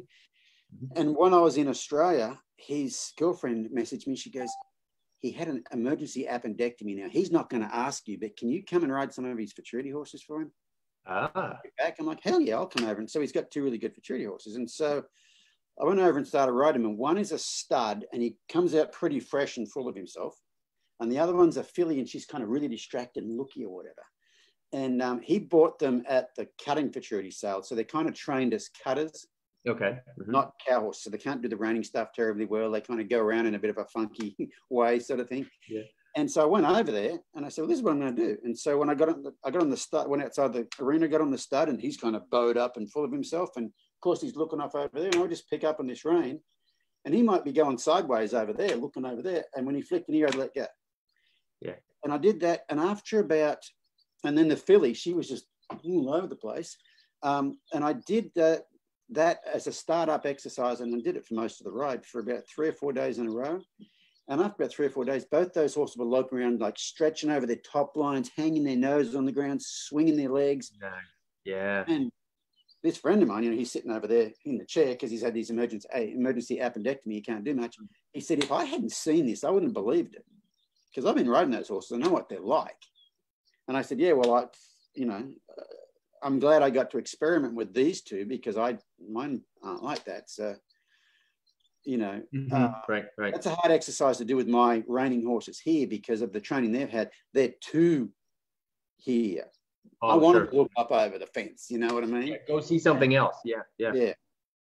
And so, so it was pretty fascinating to see that, especially the two different horses. Like one was a stud and he's pretty bowed up, and one was a filly and she's spooked and everything. And it had the same effect on both of them. Yeah. It's just that letting them know that you know. Absolutely. It's all about, I hear you. Yeah. Cool. All right. Fantastic. What is a recent book that you've read or currently reading or video you've watched? The book I'm reading currently is called Sapiens. Sapiens. Ooh, cool. It's a brief history of humankind. And normally I read, my books are pretty woo-woo. Pretty woo-woo, yeah. I've just read a novel that I haven't read novels for years, but I just read a novel called Shantaram. And my son read it and he said it's one of those life-changing books. Like, really? You're not the same person when you finish reading it than you are when you start reading it. I've just read that too, but this one here, this Sapiens, is very, very, very, very interesting. And like I said, it's not most of the books I read. Let me 1 second. This is the sort of stuff I read. He comes back with a stack. Real Magic, Ancient Wisdom, Modern Science, and a Guide to the Secret Power of the Universe. Mind to Matter by Dawson Church. Nice. Science of How the Brain Creates Material Reality. Big Magic by the lady that wrote Eat, Pray, Love. That's a very good book. A Kinship with All Life. That's Tom Dones used to tell people to read that one. Yeah. And Joe Walter told me to read that. Yeah, I've got an old copy of that one sitting around here. Sense of Being Stared At by Rupert Sheldrake. Oh. That right there is interesting. You're not going to learn anything new as far as it just talks about the sense of being stared at and how it's a thing. And, you know, speaking of Joe Walter, if you've got time to hear this quick story, I went and watched the Joe Walter clinic last year. Okay. Have you met Joe? I have. It's been a long time since I've seen him, but yeah. So in the morning, did some horsemanship stuff. In the afternoon, they got some cattle in the arena. Okay. And Joe said, okay, so your job here is, let me get on your horse. So he got on this lady's horse and he rode through the herd, out the back of it, turned around, came back through and cut one out. And he said, now that's your job. If you can hold it out, that's great. But that's not the point. It's not a cutting competition. What I want you to do is walk through that herd without them scattering and then get one out without them scattering. That's the whole purpose. Mm-hmm. Everybody tried it. No one could do it. Everybody scattered cows all over the place. Yep. But when Joe did it, he didn't scatter cows all over the place. And they seemed to be walking just as slow as he did. And Joe said, you want to know the secret? And they're like, what? And he goes, do not stare at the cattle. Yeah, exactly. When I walked in there, my focus was on I had a broad focus. I could see the hills. It was really pretty country there. The hills, the fence, the ground. I could feel my horse under me. I could see the cattle, but I wasn't looking at anything in particular. He said, when I got through there and I turned around, I started coming back. I looked at the cow I wanted. It went that way and the herd went that way. And that's what that book's all about, the sense of being stared at. Cool. Spiritually Gifted by Kerry Lake. You ever heard of Kerry Lake? No. Fascinating lady from California. These new names that you keep throwing out here for me. I'm loving it. She's an animal communicator that teaches you how to animal communicate. Okay. Because I'm not teaching you anything new. You were born with the ability to do this. It's just all this stuff. And even if you didn't want to take it that far, the beginning of that work is about being present, being in your own body, all the things you need to do to get along with your horse anyway. Cool. The 7 Secrets of Synchronicity. Nice. And Becoming Supernatural by Dr. Joe Dispenza. You ever read that one? Cool. No, I've not read that one. So there's an experiment by a French guy named Epoch in this book. And I talk about this at clinics, talk about energy stuff. This is crazy. So they got a, you know what those robot vacuum cleaners look like? Absolutely. I have one sitting over in the corner. Yeah. Okay. When does it change directions? Just before or just after it bumps into something. Okay. So they made a random directional changing robot. Okay. That changes directions from a computer random generated, let's change directions. Okay. It wasn't when it bumps into something. So it's much like one of those Roomba things, except it changes directions randomly. And they put it in an area like the size of, say, a tennis court or something or other. Okay. Okay. And then they mapped where it went to. And for the most part, it went all over the place. But if you leave it there long enough, it uses the whole area equally. Then they imprinted some baby ducks onto it. And now you can, Oh, okay. Ducks, whatever, when they're first born, whatever they see moving, that's mum. Absolutely. They call it imprinting. I think imprinting. Yep. Yeah, they imprinted these baby ducks on it. So what does it do? Or baby chickens they were. So what does it do? It kind of goes around all over the place. And once again, even with the baby ducks following it around, it still randomly covers the whole area. Okay. Okay, we're about to take a turn down Crazy Street right now. They take the baby ducks out and they put them in a pen here beside it. And when they put those baby ducks in that pen beside it, they take their mother away, basically. What do you think those baby ducks are thinking? They want to be in there. Or they want the mother to come to them. Yes. Mummy. Okay. Yeah. Random directional changing robot spends most of its time in this half of the thing. No way. The ducks outside there. Yes, that's an actual experiment.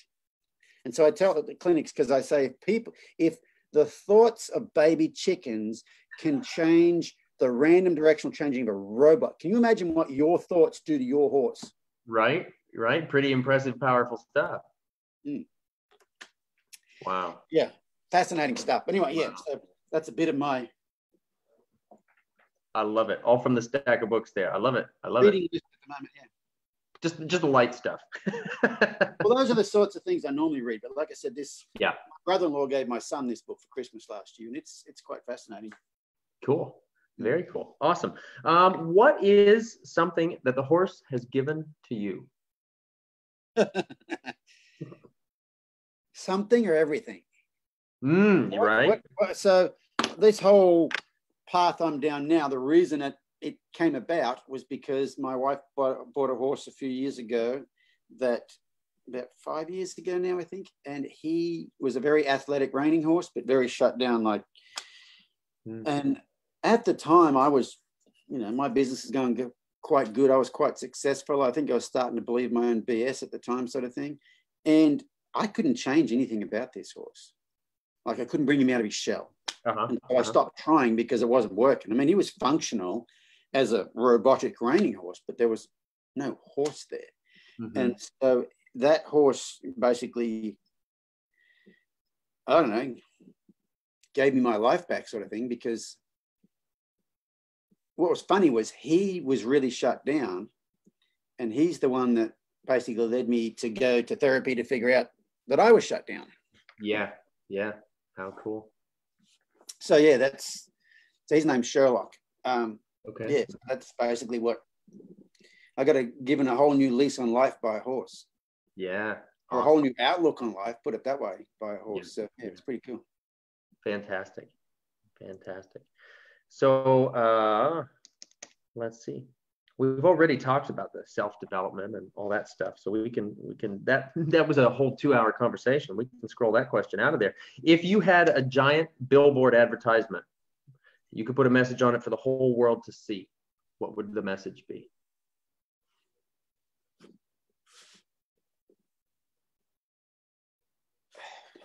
That's a really good question. Whoa, that's the most airtime the horse world. Not just the horse world, the whole world. Yeah, the whole world. Meditate. One word. There we go. If that would sell it. Yeah.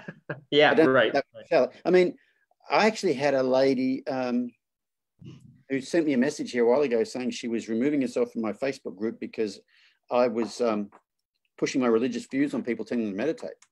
I'm like, I didn't even answer. I'm like, okay, fair enough. But, you know, there's a book I read called 10% Happier by a fellow named Dan Harris. You ever read 10% Happier? Yeah.